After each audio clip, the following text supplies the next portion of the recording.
This is Hannibal here from thehannibaltv.com. Today we have a special guest, probably the most successful agent in the history of professional wrestling, maybe the best talent scout in the history of professional wrestling, right up there with Jim Ross for sure. He discovered people like the Ultimate Warrior, John Cena, Sting, countless others. None other than the legendary Rick Bassman, who's also worked in the TV and movie industry for years with celebrities. Is a fascinating guy. He's got a YouTube channel that this is also airing on, the Rick Bassman YouTube channel. How are you doing today, sir? Man, I'm doing okay. I'm glad to be on your show, Hannibal. I admire what you've built, what you've created. I love how you shoot straight. You don't play favorites. Um, Now, I'm not too afraid. I don't think you'll bury me or shoot on me, but I'm an open book. whatever you want to, whatever you want to talk about is great. Um, I always do my blanket apology in advance, whether I'm the interviewer or the interviewee, and it's this. If you follow any of my social stuff, you know I live my life for my five pit bulls. And they're always around me, and they've been pretty rowdy this afternoon. So they oftentimes will interrupt. If they do, I'm going to politely excuse myself for a second and toss a couple of them outside and come back. So I just wanted to get that out of the way. Very good. And I wouldn't shoot on you because I actually had some contact with you in 2006 when you were offering me a scholarship to UPW, which we'll get in later what UPW is all about. And one of my big regrets is I didn't do it. I went back to Puerto Rico and I didn't understand how good you had it there. But I've known you since then, and I've probably known you for at least the past 6 or 7 years, much closer. And you've always been nice to me. I So appreciate that, man. definitely have Thank nothing you. bad to say about you. Some of the fans may or may not know that you have been battling brain cancer and going through very serious radiation treatment. For the fans that have been wondering where you've been with your three podcasts, you've been undergoing a lot of health problems. You're recovering right now from an eye side effect that was affecting your eye due to the radiation. First of all, how are you doing? And if you don't mind talking about it, how are Yeah. you handling all this? Yeah, thank you. I don't mind. Thank you for asking. I was diagnosed, I think the end of October. I am so bad with months and years, and I have brain cancer. So it's like now, Hannibal, if I forget something or if I try to be funny and it turns out not being funny, I just blame it on the brain cancer. And I'm getting a lot of mileage out of that excuse. But I was diagnosed 5 or 6 months ago with a 5+ centimeter brain tumor, malignant. You want it to be benign if you have a tumor, of course, because malignant means it's cancer, and it's also metastatic, meaning it can spread. Not that it has, but it can spread. So it's a little scary. And I've undergone 2 6-week courses of radiation now, 5 days a week, 6 weeks at a shot. It's flipping brutal. You know, radiation, you're basically putting poison into your body. This will sound crude, but you think of us dropping the bomb on Japan, God bless them, back in the 40s, and people were getting sick months later, sometimes years later. Radiation is nasty. It has a cumulative effect. It brings up anything else you might have in your body at the moment. So my spine's been giving me nightmares. Physically, it's been really, really tough. But here's the huge but. I want to say that I believe, I like to think I'm doing as well as a human being who has brain cancer possibly can be doing. It's like my mental game, if I say so myself, emotionally, uh, nutritionally, even professionally to a degree, I'm doing better than ever. And I think having this has made me redouble my focus on doing good things and doing positive things. So, as I've told my close friends, now we're telling you, my close friend, and whoever else is nice enough to listen to this, that if I'm fortunate enough to get through this, if it doesn't take me away, I think there's going to be a huge net positive. I'm going to come out of it a better, stronger person than ever. I won't say bigger because I'm forever ordained to be a dwarf, but it's my thing. Yeah, I'm doing okay, man. Well, I figured this might be a good time to get some of the stuff off your chest and document some of the stuff about your incredible career, not only with UPW, but you've told these stories many times before. You started out recruiting for Power Team USA, which was the Ultimate Warrior, Sting, Angel of Death, Steve DeSalvo, I think were the four most famous of that. And then you took a break for a while. Then you end up doing this UPW, which without UPW, John Cena might never have happened. And the guys like Heidenreich and the newer stars that came out. So how did, first of all, maybe you could give us the Coles Notes version of how you started the Power Team USA, why you took a break after that. I know you kind of got screwed, and then what made you give it another shot down the road. Sure. I'll try to condense it as much as I possibly can to not bore you or anybody else to death. I want to back up on two things quickly though. You mentioned at the top of the show that I might be the most successful scout ever in pro wrestling, and I suppose statistically that's possible. You also mentioned agent, and I need to give props to my longtime friend and one-time colleague and partner Barry Bloom. I think Barry Bloom would probably have me beat in that regard. And if that's judged to be so, he certainly deserves it. I also wanted to mention this back to how I'm doing now. I'm so One happy to be thing on though the. about Bloom, though, he didn't actually discover them. He may have Yeah, been the best agent, yeah, but you actually discovered them and then represented a bunch of them where he's like yes, taking them yeah. after. Whole different level. I think I was the only person actually, at least to that time in history, to discover people, train them, and then guide their career and do their deals and all of that. So yes, Barry did not do that first part of it, certainly. Um, I wanted to mention that only because I'm so happy to hear myself say this. I'm feeling really good today. I've had 6 months now since being diagnosed, roughly. Last Sunday, I woke up feeling good. And I remember that because I've been so sick.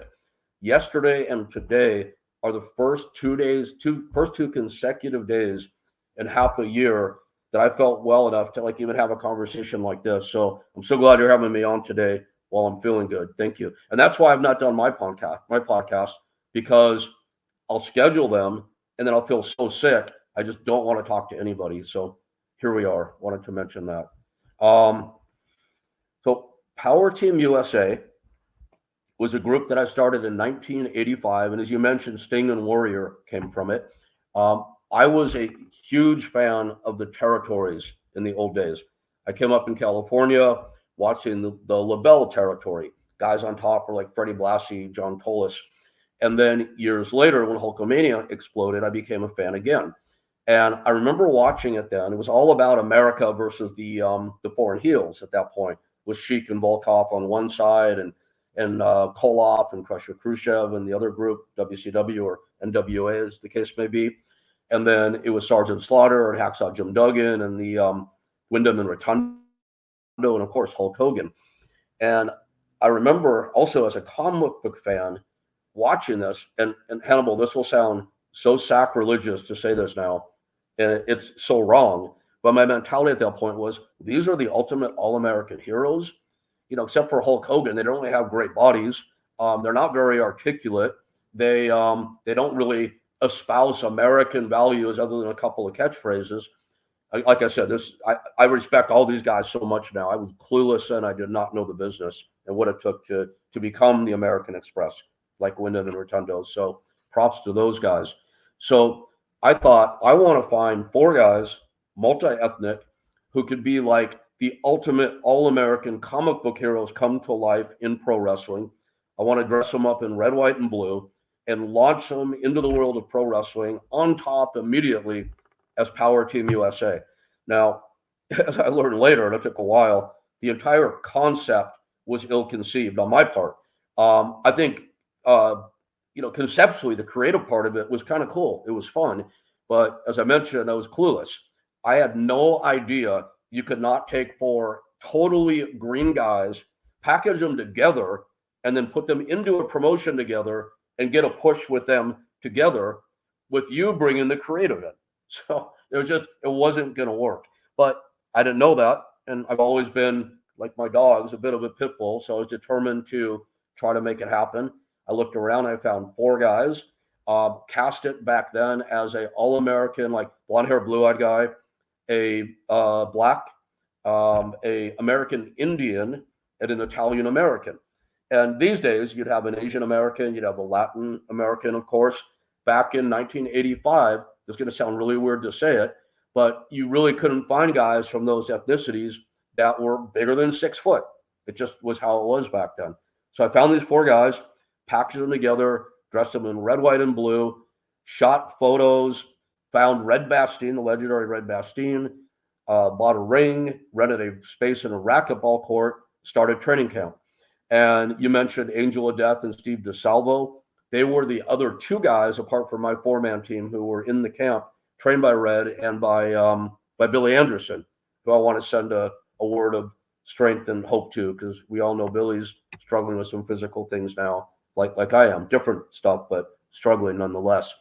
So I put the group together, trained them, photographed them, outfitted them, housed them, rented a house in Reseda, California, that me and Mark Miller, the Italian member, and Garland Donahoe, the black member, and Jim Hellwig, the American Indian member, we all lived in together. Steve Borden, Sting, lived close by to where the training was, so he stayed in his own home. And I spent a lot of money in a short period of time. I had been promoting concerts very successfully up until that point. I was a nightclub owner. I had enough cash to fund this myself, got it started, and the thing completely fell apart when Hellwig, the Ultimate Warrior, decided to, as we say, go into business for himself. If you really read the details of the Power Team legend, you'll hear at one point that Hellwig decided to take promotional photos and send them. There was no email back in those days. That he found the addresses for all the promoters and mailed it to them. Well, yeah, promotional photos were taken. They were mailed. Hellwig's part of the story. I don't know if he told that part or someone else did. That's not true. I actually was working my ass off on it so hard back then. I did the work to find the physical address for every promoter. My friend Brett Barony shot the photos on my dime. I had them printed myself. I bought the envelopes myself. I addressed them myself and I mailed them myself. Red Bastien later heard that Jerry Jarrett was interested in Sting and Warrior. He told Warrior before he told me, and Warrior was like, let's just bail. So him and Sting took off. Sting was very apologetic. We're great friends today, and that's a whole nother part of the story we'll probably talk about. But that's Power Team. So obviously you're bitter after that. How was Ultimate Warrior as a roommate, by the way? God, it's like, I know this is a shoot interview. It's like, dude, I'm not political, but I guess we need to be honest here. You don't want to talk bad about anybody, but let's just tell the truth, and I'll try to say it as nicely as I can. He was a flippin' nightmare, man. That's not that nice, is it? He really, first of all, really intelligent, really articulate guy, super, super smart, very charming. Could, what do they sell ice to an Eskimo, super sharp in that regard. But dude, just very, very fly off the handle, explosive temper, unreasonable guy. And living with him in the same house was not fun. Put it that way. So you had this break after this experience that you invested a ton of money in. Obviously, I guess in retrospect, you should have had them all sign contracts. I did. But They all signed a contract. Yes. oh, they did. You just didn't pursue it, or what? Yeah, it wasn't You going to know be worth what? it. I was so like mentally upset after that. I was still a kid, I was 25 years old, and I didn't really understand like abject defeat at that point in my life. When I was 16 to 19, I had stage 4 lung cancer. I was in the hospital for nearly 3 years solid, and my mother died very suddenly right before the whole thing started. So I did have plenty of tragedy and trial in my life, but I never really understood what it was to like put your heart and soul into something and just like have it torn away from you. And I folded after it. I can't even remember now if I contemplated pursuing legal action. But it's like they say, you can't you can't squeeze blood from a turnip either. And none of these guys had any money back then. So it wouldn't have made sense to sue anyway. There would have been no award, even if I had spent my money on a lawyer and won a court case. What gave you the startup money at 25 to be able to fund Power Team USA? Because what would you estimate that cost you altogether? I know exactly what it costs, and there's a reason I know. Okay, keep in mind this is 1985, so it probably won't sound like much money. It was $25,600, and how do I know that? I can't remember what happened yesterday, but I remember that. And the reason I remember is I did have an investor come in. His name was Richard Nomer, and he put half the money in, and we had the guys sign contracts um, originally for they each assumed a responsibility of half of that. Because it sounds really weird. 12,800, meaning that each guy was assuming responsibility for one half of the total investment. It's called jointly or severally. In case something happened, they'd be responsible for refunding half the investment. The reason I know that is many, many years later, after Steve Borden became first Flash from the Blade Runners, and then, well, then he became Sting, of course, and went on to have a big career. He was nice enough to come appear for me. This is when I had UPW now, so to jump around a bit. I had Ivory and Rob Van Dam coming to one of my shows to do an appearance and do promos. Rob was ECW champion at that time. Ivory was WWF women's champion. And I wanted to complete the hat trick and get a star from WCW. So I reached out to Sting. He said, I'll come do it. I paid Rob and Ivory their fees as they should receive their fees. Sting refused to take a fee for it. And then not long after that, he called me. He goes, hey, let's meet up for lunch. So we went and met at Jerry's Deli in Studio City on Ventura Boulevard, which is an unfortunate victim of the pandemic. Jerry's. Roddy's my best friend in the business. We used to go to lunch there all the time. And I'm so sad it's gone. Sting and I go meet there for lunch. And Rick, boom, he handed me a check for $12,800, which was his contractual obligation from all those years ago. So I didn't answer your main question was how did I fund Power Team USA? I had been in Santa Barbara for 5 years, and I built a like mini little rock and roll empire. I opened my first nightclub when I was 20 years old. We were representing under the name Bassman Productions, representing virtually all of the top 40 bands in that market. We're handling all the wedding business, the sorority and fraternity business, so commissioning the artists for that. And then I was also promoting concerts under Bassman Productions with big name artists back when New Wave was actually a term. So it'd be like Bassman Productions presents the Go-Go's, Talking Head, the B-52s, the Clash, Men at Work, so on and so forth. So I made pretty good amount of money doing that for 5 years. That's how you know Belinda Carlisle then.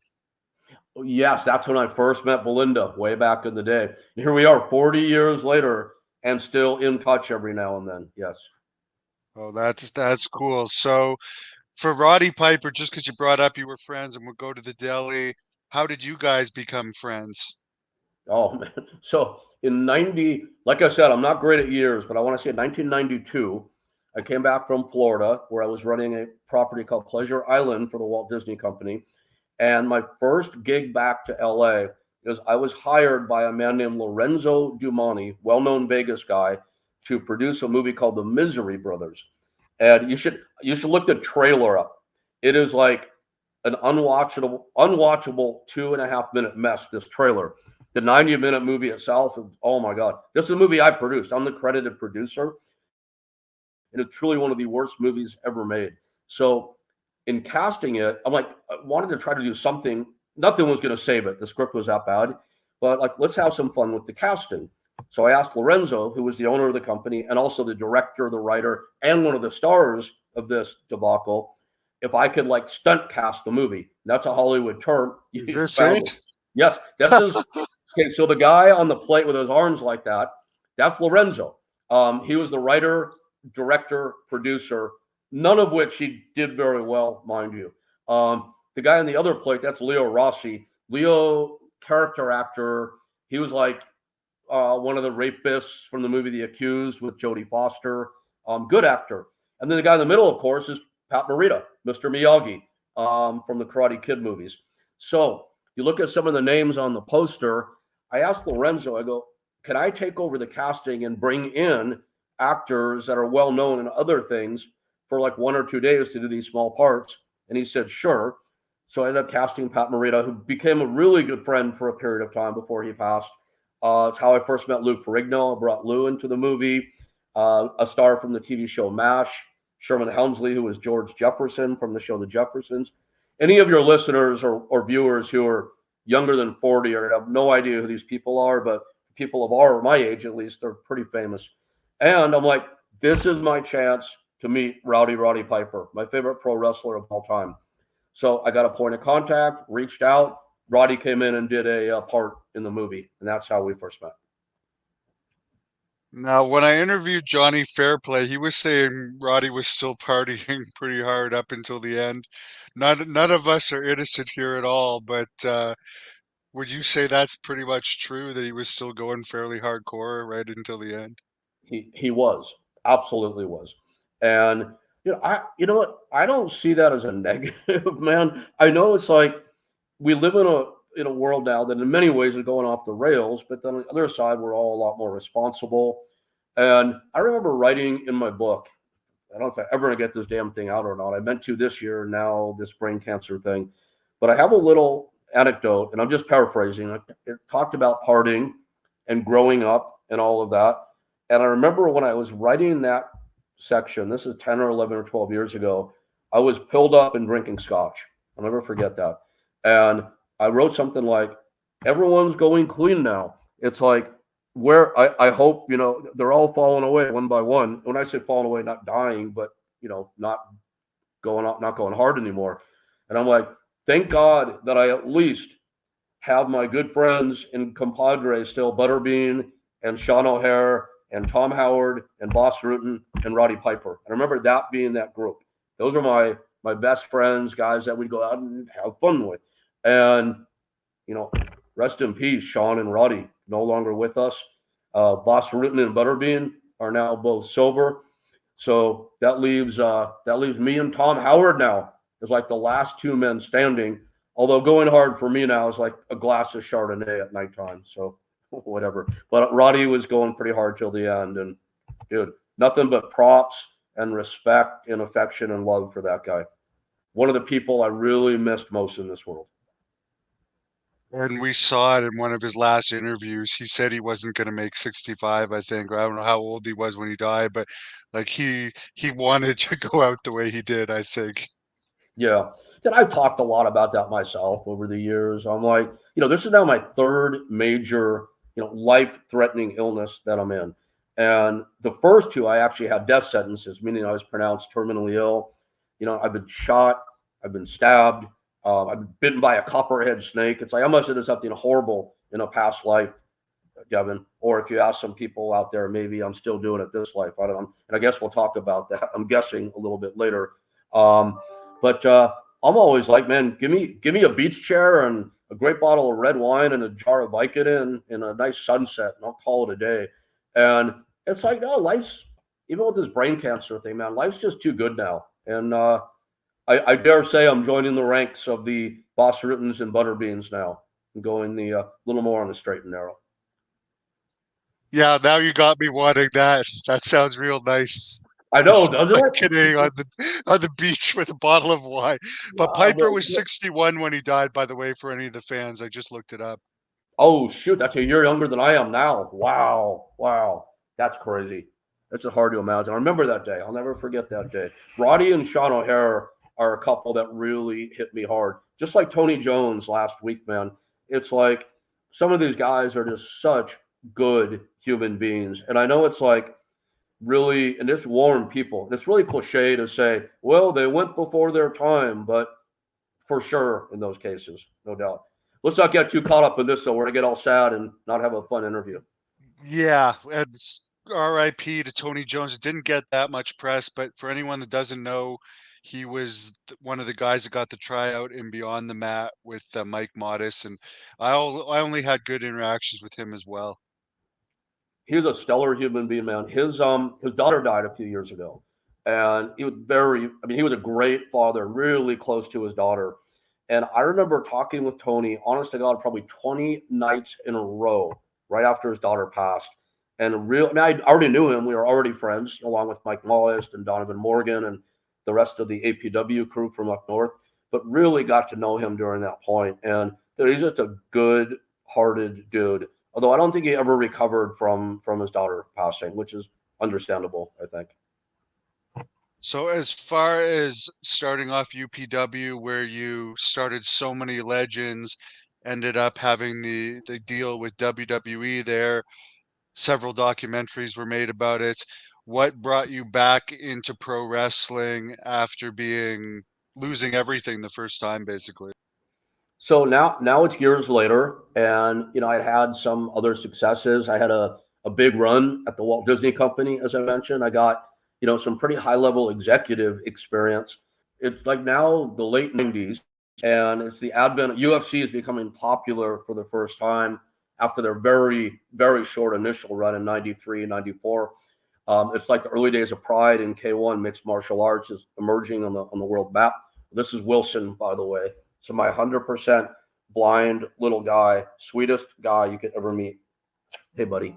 Um, so I decide I want to open a mixed martial arts gym.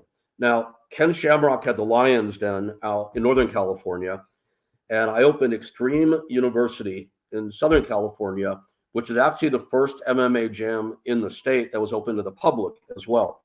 And almost as an afterthought, this is where the accident comes from. I decided when I was putting the ring in that I would build a hybrid ring with a releasable spring. So maybe we could do pro wrestling there one day. It was just, I think, in the back of my mind. So we opened Extreme U, sold a ton of memberships right away, cardio kickboxing. I've got Boss Rutten and Marco Huas and Ken Shamrock, the boxer Ken Norton, coming by. It's like the Guy Mesger, who's who of the early stars in MMA. Really cool. And then I'm like, okay, I want to do a pro wrestling school here. I didn't really know how it would work, but I'm kind of good at this point at understanding how to conceive and start up a business. So I start to look around for a trainer, and I come across Reggie Bennett. Do you remember Reggie Bennett, Hannibal? No, I have no idea who that is. So Reggie Bennett, it's a woman, Reggie. She was one of the early Gaijin stars of All Japan Women, one of the first American women to get over there. And Reggie was in the area.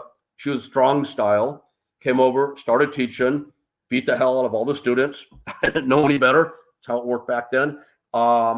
One student, big German guy, 300-pounder, we had to actually take the bottom rope down because he shattered his femur in the ring, and the paramedics had to carry him out on a stretcher. So I had to take the ropes down for that, or drag him out, I should say. And then one day, Tom Howard walked in, and that's kind of when the school really took shape. Brought Tom on to instruct.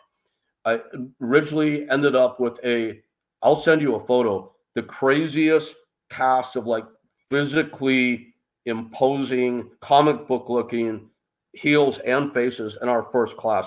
Jim Ross saw our group years later, and this is when WWF still had, the Warlord and the Barbarian and Hercules and the Berserker. And he's like, my God, Rick, he goes, physically, your locker room is more impressive than ours. And that was a pretty big statement for that time. So now we've got this class of guys there. And one day, Justin McCulley, it's a name you might know. Justin fought as a heavyweight at UFC. I think he had 4 fights there, fought all over Japan. He goes, hey, boss. He's always calling me boss. Hey, boss, why don't we do a show? I'm like, a show? Okay. I mean, why not? So we booked a show amongst our own talent. We didn't hire any. Oh, Rick Drayson was part of our deal. Rick came in. And Nils Allen Stewart, who played Jesse Ventura in the NBC movie years ago. We put on a show. I think we charged $5 to get in. Made horrible flyers, some of the worst than any of the worst artwork out there today. And we had a ring announcer that yelled. We didn't have a microphone. The guys came out of the bathroom in the back. They dressed in the supply closet. And we sold out like 300 people. So gross, I don't know, whatever it was, 1,000, 1,500, whatever it was. Paid everybody $20 and made a little bit of money, not much. And that night, I remember being home with my wife. I was married at the time, and I was so excited. I don't think I've ever been so excited about anything in my life. And this is after having some pretty major successes in other businesses with big stars in those worlds. And I'm like, we're onto something here. And that was the start of UPW. Very cool. At what point did WWE start to come into the mix? Well, so we're now, I don't know, half a year or more into doing what we're doing. We're running shows everywhere. We've now got a internet buzz. When the World Wide Web and the internet's a pretty new thing, we were covered a lot. We had a lot of the famous MMA guys coming down and joining us. So a lot. Chavo Guerrero lived in the area. He used to come in with Eddie. Antonio Inoki came by. So we're getting all this different coverage. And I get a cold call one day from Bruce Pritchard, who I did not know at this time. And Bruce says, "Hey, we are casting a new show called SmackDown. It's going to be our first all-women's brand. Very few people know that SmackDown was first contemplated as an all-women pro wrestling show. Hannibal, I bet even you didn't know that. I'll bet even John Pozorowski doesn't know that. Have you heard that before?" No, that's very interesting. That's a scoop there. Oh, cool, cool. I wonder if Paz knows that. Probably not even him. That guy knows everything about pro wrestling, as you know. But in any case, he's Pritchard says, "We hear you're doing great things in California. We hear that you're a hustler, that you're resourceful. If we hire you for whatever it was, I don't remember, a couple $1,000 maybe at that time, can you gather up like notable women from the area to come for this audition? I'm going to come in with this guy named Jim Ross. He heads our talent department." Like, yeah, of course, I know who that is. I'm a fan. He goes, "Great. Um, do what you can do." And dude, we busted our asses. We brought in people like Cynthia Rothrock and Kathy Long, who were like the Mia St. John. They were the women's movie martial arts stars at that time. The female American gladiators, female powerlifters, bodybuilders. It was a unbelievable women's freak show. It was awesome. So while that's happening, I had my wrestling class going with this group of male freaks I told you about. So I go to three of the guys. Russ McCullough, big guys, 6'11 and a half, 350 pounds, hair under 7 foot. Stefan Gamlin, 6'7", 350, the German powerhouse, later fought Bob Sapp at Pride, or K1, I should say. And Stefan is the guy who actually won the whole Team Tough Man when my company, UPW, fought the NFL. And Sylvester Turkai is a name some people will know, and you probably do, Hannibal. NCAA heavyweight wrestling champion. Lost one match in his 4-year career, and that was to Kurt Angle when Kurt beat him. When Kurt was a senior, Sylvester was a junior. Kurt beat him by 1 point in overtime. Sylvester's now 6'6", long hair, great beard. Looks like a much bigger, scarier version of Bruiser Brody, if you can imagine. So I tell Russ and Stefan and Sylvester to accidentally stop by while Jim Ross and Bruce Pritchard are there. And I said, "Guys, meet in the parking lot, come walking in together. And when you walk in, like slam the door so everyone has to turn around and look." They come walking in. Stefan slams the door. Everyone turns around. And dude, you should have seen Jim Ross's jaw. It practically dropped on the floor. He's like, "Holy shit, who are these guys?" So I introduce them. And either Bruce or Jim say, "Well, you guys don't by chance have your gear with you, do you?" Well, of course we have our gear with us because I told them to bring their gear. They got in the ring. They did a short tryout. And about a week later, I got a call from Bruce going, "Hey, Rick, we want to offer these three guys developmental deals." And Devin, it happened just like that. This was back in a time when, well, two things. First of all, developmental deals were very rare, very rarely given out. When they were, it was a big, big deal. And it was damn near impossible to find a way to be seen by WWF, or for that matter, WCW or ECW. You really had to be on the inside and have somebody on the inside to be seen. It was a very closed network still. It was right at the end of the territorial days. It was right at the beginning of the very notion of paying somebody to come somewhere to train. So it used to be, as you know, the old school, your old school, got to pay your dues, right? You spend all your money to go train, live in the backseat of a car, eat tuna out of the can. We all know the stories. This is the very beginning of the developmental era. So we get contracts for the three guys. They actually they being WWF, mailed the contracts to me. That's how it worked back then. I would review them, go over it for the guys. They all look good. They shipped off to Louisville, Kentucky, and this kept happening.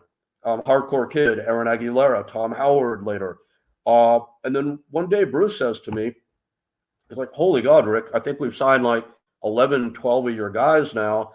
We hear that you're on WCW's radar now. We know Paul Heyman's been calling you guys. We'd sure love you to be exclusive to us and at least give us a first look at your talent. So let's talk about a deal." And what resulted was my company, UPW. The school was called Ultimate University. That resulted in our first developmental deal with WWF at the time. I gotta ask you, speaking of John Paz and Sylvester Turkai, John did an interview with him on this channel, and Sylvester mentioned that he thought some heat with The Undertaker over something stupid is what got him released. Do No, you no, know that's a anything about this? Russ McCullough did for sure. Russ is one of the three guys that I mentioned in that same breath. The Russ story, pretty simply, is they were backstage when the OVW guys were brought to meet, to come backstage one night. And Russ, who's a total sociopath, super smart guy again, super articulate, very Ultimate Warriorish in personality. He walked up to the Undertaker, if you could picture this, stood next to him, and then like stood up on his toes to show Taker he was taller than him. Oops. So that got him canned pretty fast. If Sylvester had heat with The Undertaker, this is absolutely the first I'm hearing about it. And I have to say this, I would be absolutely shocked. The reason being, Sylvester Turkai, again, who looks like a scarier version, much bigger version of Bruiser Brody, is the nicest human being on planet fucking Earth. This guy, I can't imagine him having heat with anybody for any reason. So it was a long answer. I'm sorry, but I have no idea. Yeah. It was for something stupid that happened in a match that supposedly nobody told them about. That came up after, but we won't. There's a lot of other stuff to talk about, so we won't get into that Yeah, today. yeah. I'll show you the clip maybe if we come back again and we could bring Mhm. it up. Or you could have Sylvester on once you're better, because you are going to get better and get the Absolutely. podcast going again. And he and I are due to So catch up also. Yeah, for sure. exactly. And as far as this MMA synergy with wrestling, I think outside of Japan, you're also the first one to get that going because you had Valor fighting at the Yes. same time as UPW. Yes. What happened with that? Because that way you got some good fighters out of that too. And were you a millionaire or something to be able to afford all of this at the time? All these top-notch training centers? That's a super valid question. Wow. Because like if you looked at let me like paint the picture, then I'll come back and answer your millionaire question. Because as always, Devin, I give very long answers to short questions. Sorry, but I know you said we had some time here. Um, so UPW and Valor essentially mirrored one another for pro wrestling and mixed martial arts. What I mean by that is each one had a separate and distinctive training situation, like a real school, where we actually carried liability and medical insurance. I think we were the only school, probably in the world, certainly in the country at that time, that paid to have an insurance policy. Kind of goes back to was I a millionaire, but I'll come back to that. We had a school. We put shows on. We'd call them production shows because they were very, very well produced. There was somebody, a higher up guy and I'll say WWF because I'll call it that until they formally change their name to draw the timeline distinction. Higher up at WWF, I forgot what it was, came to one of our shows and goes, "This is like mini WWF." Because back then, indie shows looked very indie. There was no production, no real music, no announcers, certainly no video. Our shows were like top to bottom, really tightly produced, and they were fun to go to. So we had the school, we had shows, we shot them all. We had major, you ready for this? VHS deals. That's when VHS tape was still a thing. Later DVD deals, Target, Walmart, Kmart, when those were all big, well, still are big box They were retailers. in drugstores in Canada too, by the way. I remember seeing like UPW DVDs and videos here. but they were everywhere. I mean, it was like big success for a period of time. Not the kind of money that you'd think that would come with that, but we'll address that part of it in a moment since you asked. Um, and then we're in LA. And I had been, years before, I'd been a William Morris agent, an actual theatrical talent agent representing actors back then like William Hurt and Ed Harris, some pretty substantial names. So I knew how that world worked. And I'm like, we created these amazing promotional materials, and I still have them. I'll again send them so you can maybe put them up. Of like, and I still have a larger than life management. You can look it up, like the big guy, tough guy set for tough guy parts in movies and TV shows.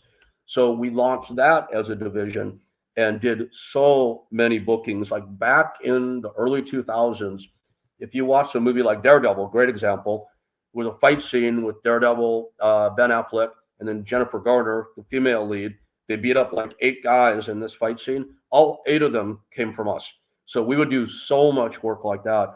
So kind of like little mini empire again, wrestling and fighting, totally mirrored each other, and the thing just absolutely took off. Now, to maintain all of that, I did not have a big staff, but I had a full-time staff of 5 employees. People like Todd Kennelly, still one of my dearest friends in the world to today, pretty well-known announcer. Anthony Rosas, who doubled as a referee. Everyone doubled on stage, but then had their behind-the-scenes role. Samoa Joe worked in the office for quite a while, believe it or not, like helping with promotion and marketing. He's really smart about that. But he was a contractor. So I had 5 full-time employees, a lot of contractors. I paid for an office. I paid for insurance. I paid instructors for both schools. There were a lot of bills. I was not a millionaire to fund it at all. No, I had just enough money to start the gym. As I mentioned before, put on that first show, made a couple $100 maybe. That funded the next show. Then we get an offer to do DVD, which we don't have to pay for. The production company pays for that. The entire business, I put a little money in to start it initially. It was all self-funded and all really carefully, not can't say too carefully managed. If you want someone to manage your financial into your business, don't call me. I have not one of my skill sets, but was good enough at it, had enough help around to kind of keep that, ship afloat. But everything was self-funded once we started to make this business happen. But we never made much money doing it. I mean, I can think my wife and I, again, I was married at the time, we lived in a small apartment the entire run of UPW in Valor. So, I mean, you would think I was a millionaire from the receipts of those companies if I wasn't when I started it. But, dude, those were expensive companies to run. Paying employees is not cheap. Again, all the bills, I just think about it now. I think about coming home and seeing my wife and her going, are we going to be able to make rent this month? Because we would pay it all, and she was fully vested in it. She really supported it. Bless her, greatest wife you could ever have, Gabrielle, still a friend of mine, always will be. We paid the company bills before we even thought about taking care of ourselves. And there were many months where we couldn't make our own bills. We'd have to go to the leasing office or call the electric company and buy a little time. So it was a crunch the entire way through, but I wouldn't trade it now. That's for sure. So did it change? Did things change when WWE started to get all these guys signed from you? Did you get? I know you got a small percentage of the contracts, I believe, but did you get any funding? Like I know Jim Cornette got funding for for OVW. Paul Yeah. Heyman got Yeah. ECW funding. Did you get anything like that for UPW? Yes. And it helped tremendously. When we negotiated our first contract with WWF, the development contract, they paid us a fee of $1,500 a week. So $6,000 a month, or $6,400 if you go 4.5 weeks in a month. And dude, I remember that. I thought that we had hit the mother lode. But you think about it in today's terms, or even back then, it's 72,000 a year. I mean, I was grateful as hell to have it, and it took a lot of the pressure off. But $72,000, when you have that many moving parts in an enterprise that has many facets as ours, it didn't make a huge difference but it certainly helped. That what do you think about today's like the money that's being thrown around today between AEW and WWE? Like it's just ridiculous how much money wrestlers are making compared to then. Yes, yes. Okay. First of all, I mean, if I had to answer that in one word, and anybody watching this now knows by now, I'm not going to answer anything in one word. I'm trying, guys. Um, One word, great, amazing, fantastic, awesome. There's four words. I mean, the boys and the girls. You know, I'm 62, so I still say boys and girls. I hope that's okay in today's ultra PC world to use those terms. Um, Dude, they deserve it, man. And like, and Devin, I know you. You're as staunch an advocate as I know for the boys and the girls. So I know, like, you and I both would say, "Boy, it's ridiculous," but I know what we mean by that. It's just it's big money. Not that it's a, ridiculous is good, right? I'm happy for them, and I look at guys like LA Knight who spent a little time at my school. Another one of those guys, by the way, I saw nothing in. Big miss on my part. If I saw him now, I'd say, sorry, man, I was a dummy. Um, I look at him now and the kind of money that I know how the business works. So I have a rough idea of what he's making. Dude, good for him, man. Good for Becky. Good for my friend Zoe Stark. Zoe Stark, back in the UPW days, may have gone to WWF development and made $300 a week if she were lucky. And now she's earning a great living. And I think it's freaking amazing. I'm very happy for her and for all of them who are successful wrestlers in the year 2024 because it's a new era. Is Zoe married to Tom Howard, I believe? Yes, yes, to my That's former head trainer and always best friend and partner in crime. Yes, indeed. so I'm sure he's helping her out behind the scenes a lot with that Oh, great a run she's having. lot, a lot. Tom's got a great So yeah, mind for the business. we mentioned that like OVW was getting money, and I think Jim Cornette was also charging for wrestling schools and stuff. Obviously, he was a manager too at various times, made a lot of money in his career. He's making probably more money than ever now with his podcasts and stuff. Mhm. But he always was talking negative that you were taking a cut from wrestlers. And we've heard other people over the years. I mean, it was common back in the old days for even the guys that would bring in the jobbers from each territory. They were getting cuts for non-contracted guys. If the guys were getting like 250, they would keep like $50 out of it.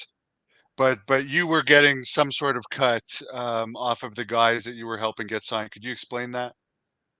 Yeah, yeah. I'm a money grubbing wrestler robbing short Jewish promoter. That's all I have to say about that. Then I'll just cut your answer at that when I do the clip and not tell the part that you're gonna Oh say no, now. don't do that. Don't do that. I'm just kidding. All right. No, cool. Barry Bloom was an agent, and Barry, his contracts were with his talent, his clients. He'd earn a 10% commission. Mine were exactly the same. I think maybe I took heat over it where a guy like Barry wouldn't. And there were very few of us at the time that were, you know, I don't call them manager. I don't call them agents. I call them managers. An agent does one thing. An agent procures employment for their client. Like if you're a theatrical agent, you're booking your client in a movie role or a TV role.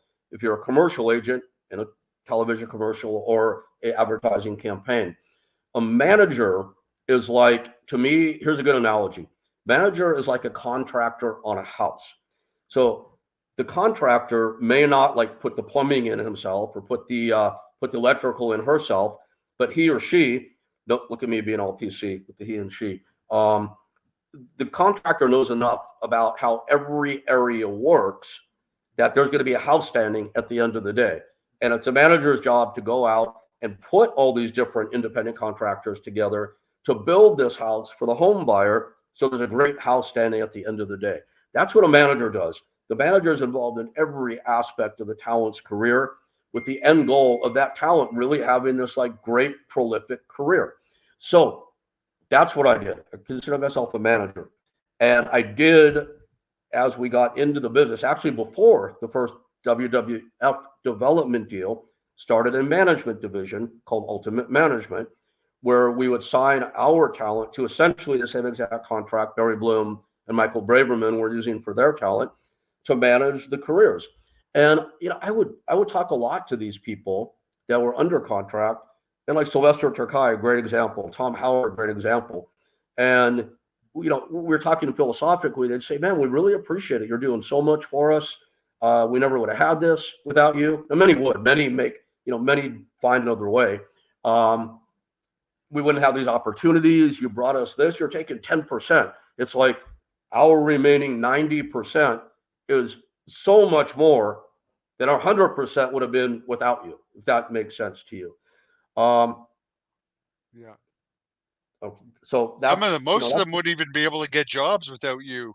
Because I remember one of the things you were telling me, which was right, but I didn't listen to you at the time about indie wrestlers. At that time, it was a lot harder to get signed than now. You needed somebody to advocate for you dude. to get a Here's how hard chance. it was.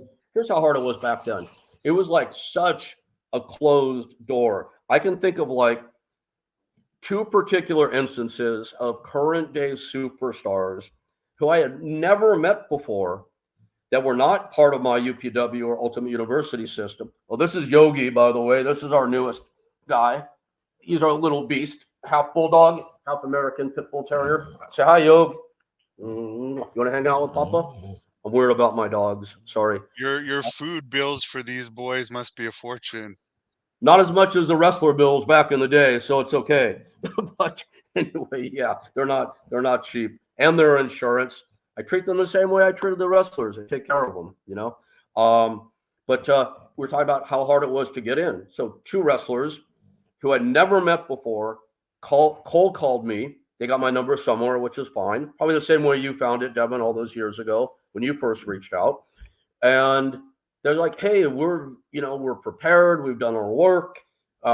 We can wrestle. We've got great photos. We have great gimmicks. We have great gear, but we can't get seen. Can you help us?" They reached out to me and probably a bunch of other people. And I looked at their stuff. I'm like, "Yeah, you guys look great. Why not?" I'm like more than happy to make a phone call on your guys' behalf. I'm not trying to sign them to management because I wasn't their manager. I didn't like help package them like I did with everybody else. I didn't shoot their photos. I didn't have them under contract. I didn't pay for their insurance. They weren't part of my school. I wasn't booking them for movie and TV parts. But I said, sure, why not? You're nice people. I'm glad to help you. One was Seamus, who I'd never met before.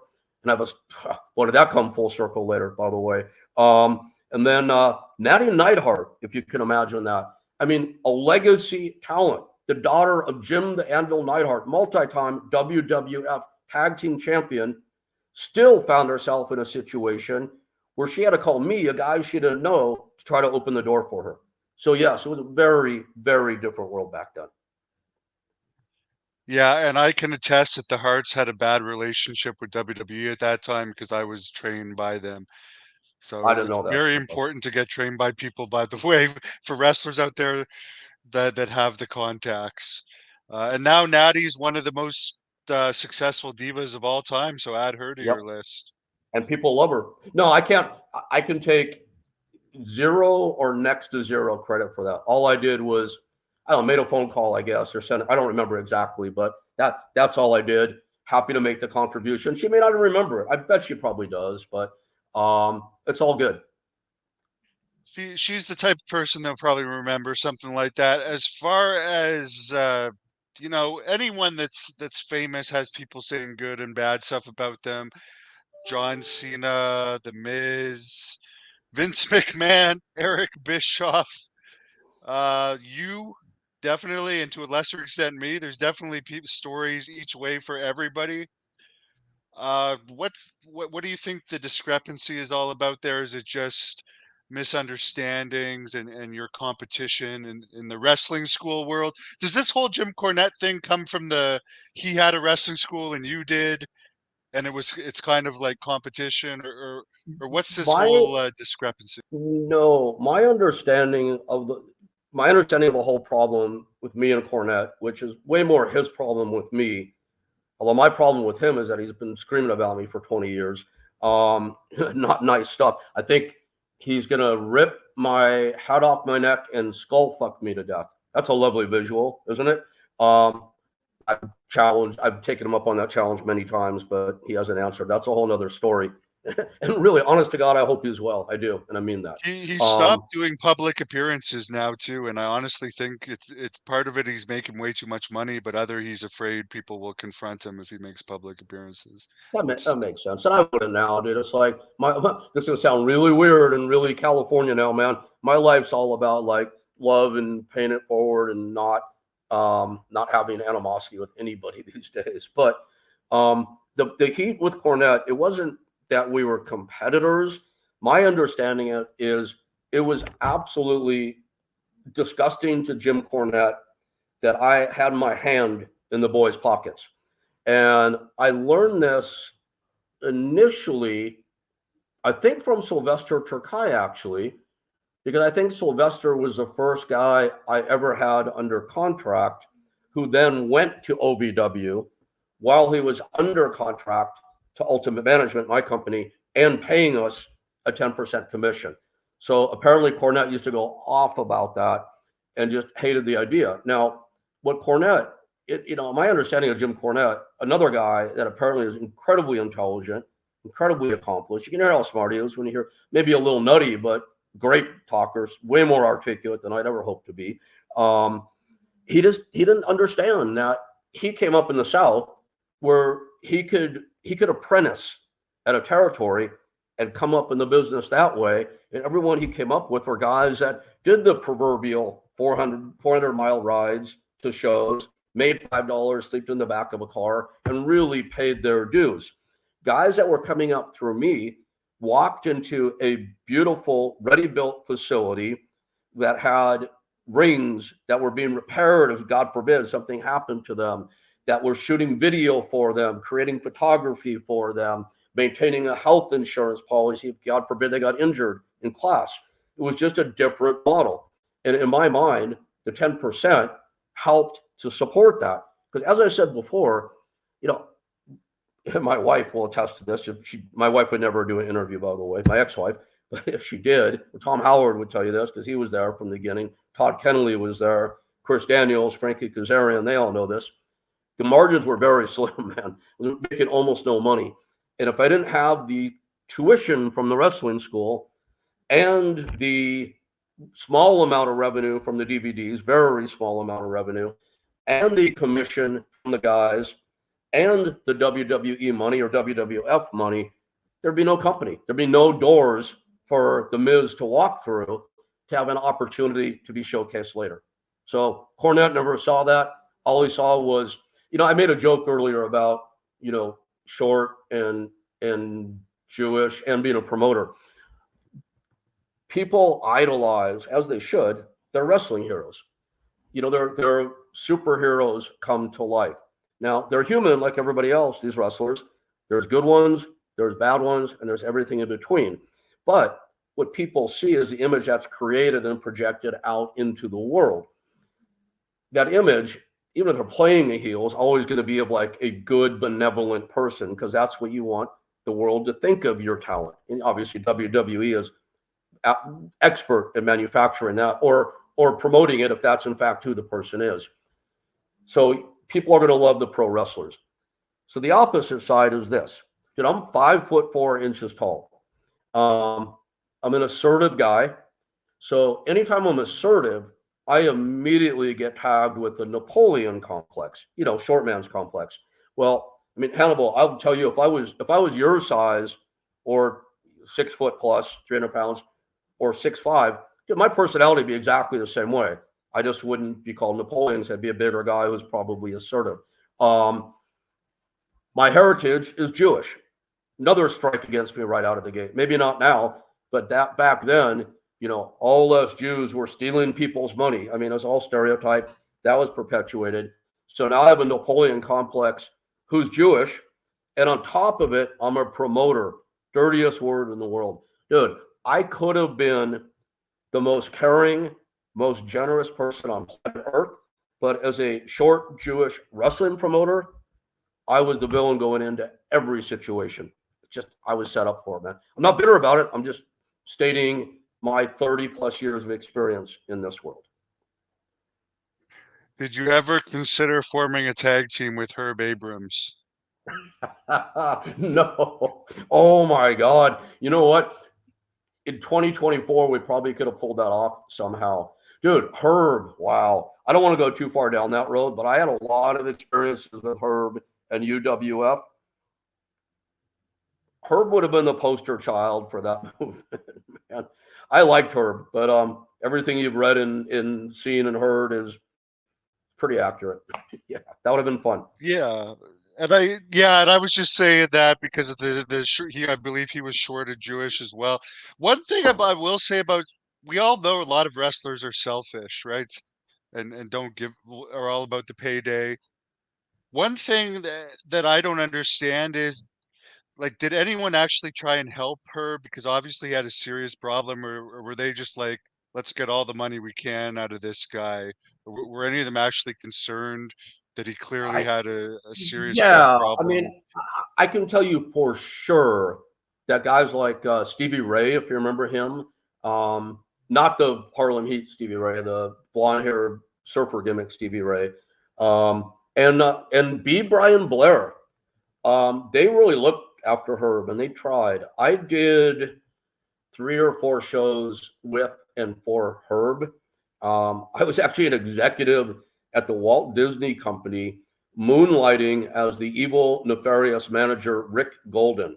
So I would go to the Penta Hotel and do the tapings. And, because I guess was a Disney executive and had been in the wrestling business, anytime Herb couldn't be found, even though I was not there in a promotional capacity at all, I was always being called to help try to solve the problems. So because of that, I saw like Brian Blair and Steve Williams for a minute and Stevie Ray all trying to step up and do it. Everyone liked Herb. He was a very fun, entertaining guy to be around. He was not a bad guy at all. He just he didn't conduct himself in a terribly professional manner. Put it that way. Yeah. And it seems that his eccentricity was pretty much caused by substance abuse. And maybe if he was Um, clean, it would have gone a lot better. But we don't need to talk about, yeah, like, basically you've helped a lot of people over the years, helped a hell of a lot of people get contracts. Some have been more appreciative than others. I guess Sting, even though at first he may have, in a way, not been the best with you, he's made up for it over the years, and you're still Staying friendly. on the way out, I remember, never forget. Sorry to interrupt, and I want to keep on the question. Sting and Warrior, then Steve and Jim. I didn't create Sting and Warrior. I just found 2 guys named Steve and Jim and brought them into the business. I remember the day they drove out of the driveway at the house in Reseda, and Jim, being Jim, turned his back and stormed off. Steve is like, Rick, I'm really sorry, man. He goes, I know what you put into this. I have to do this. I'm like, dude, I understand. So he didn't do that at all on the way out. Always a good guy. And I look back and I respect his decision because, like I said, and I take full credit or discredit for it, my entire concept. I don't like saying me, my, or I. To me, everything in life is collaborative and it's we, us, and our. But when it's my fault, as it was in this case, the Power Team USA concept, as I mentioned before, was completely ill conceived. It was going nowhere. I didn't know it at the time, and I kept it going even after they left. I tried and tried for another year or so. Maybe Steve and Jim saw that. We never talked about that, so I really can't begrudge it now. And for anyone that doesn't know, Sting didn't even want to be a wrestler. I believe you convinced him. But as far as who's been more appreciative and who's been less appreciative to you over the years Oh, for your help? wow. Thankfully, the more appreciative is a much longer list than less. Um, and again, I'm going to digress because I want to answer an earlier question that ties to this one. I never finished answering. Why do sometimes the same person? I think you mentioned John Cena, you mentioned The Miz, you mentioned me. Sometimes we have a bad reputation. Sometimes we have a good reputation. You could throw the Why that? Warrior too in that. The Oh, Warrior definitely is I liked and hated. I never heard a lot of Warrior love though. Maybe you have. I haven't. I've certainly heard a lot of good and bad about Cena and Miz, and myself particularly. I think it's one of two things. I've met in my life now easily 1,000 celebrities. Some I've gotten to know, others I've just met. Now, if you meet a celebrity for 5 minutes, dude, look, everybody you know, the nicest person in the world, the Rey Mysterios of the world, you couldn't find a nicer person. Ray's going to have 5 bad minutes somewhere. He has to. He's human. If you meet him for the first time in that first 5 bad minutes, you might walk away going, "Oh, that guy or that girl's a dick." All right. You might have someone who's a complete raging asshole almost all the time, who is going to act nice and shake someone's hand. "Oh my God, that's such a great person." So that's one. You can't tell by that kind of sampling. If you get to know people and then you're still, or people that know you are speaking bad about you and other people that know you're speaking good about you, I think it then goes to the person who's delivering the message. What is their rationale for tagging you a good guy or a bad guy? Is there an agenda? Maybe they just don't like you. That's possible, but I think there's usually an agenda. And I think that kind of ties to your next question, which is, you know, people that have been appreciative of help and people that haven't been appreciative of help. That was the question, right? Yeah, and one guy that seems to have buried you a little bit over the years is John Cena. No question, one of the most successful wrestlers of all time. Now he's genuinely made the switch to acting. He's buried a lot of people though, not just you, and we've heard that he's been a good politician in the back too, as far as eliminating competition from time to time. But he has gone after you pretty personally hard. Um, what do you know about what this grudge is Oh, all dude, about, and how is your relationship with him now? is this the infamous Hannibal shoot part of the interview? I think we're there. Uh, that's what it feels like. Yeah, it's funny. Because John is absolutely one of the most famous guys ever in the history of pro wrestling, and well deserved, I would say. I get asked about him all the time. I almost never address it. I've really never addressed it thoroughly. But fuck it, let's do it thoroughly here once and for all, and then hopefully I can dispense with it forever. That said, John Cena rents very, very little space in my brain these days, but still probably more than I rent in his. I can't imagine he would have thought of me in years. He'd have no reason to, achieving what he's achieved. And I understand. I wouldn't expect him to think about me. Um, Before I answer that question about John, let me give an example. Let me give an opposite example. And I want to come back to John and maybe others that fit in that unappreciative category, unfortunately. And I have heard about John burying me over and over again. So at one point, obviously, I did rent some space in his brain, and I can't figure it out. But maybe Hannibal, maybe you'll help me figure it out today. That would be a cool takeaway from this interview. Um, Paul London. So Paul London shows up at UPW one day. Unlike Devin Hannibal Nicholson, he didn't call in advance. We didn't talk. He got in his car, packed up whatever meager belongings he had, drove all the way from Texas, and showed up at UPW. Now, as I mentioned before, this is back when Jim Ross said, "Wow, your locker room is more physically impressive than ours." Dude, the message was loud and clear back in those days. You remember it. It was size mattered back then, way more than it does now. Paul comes in. I mean, good looking guy. He's in good shape. But dude, another guy like LA Knight, shame on me all these years later, I did not look at twice.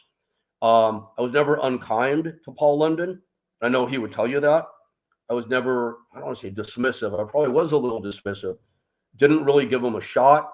You look back at the old UPW records, Keiji Sakota defeats Paul London.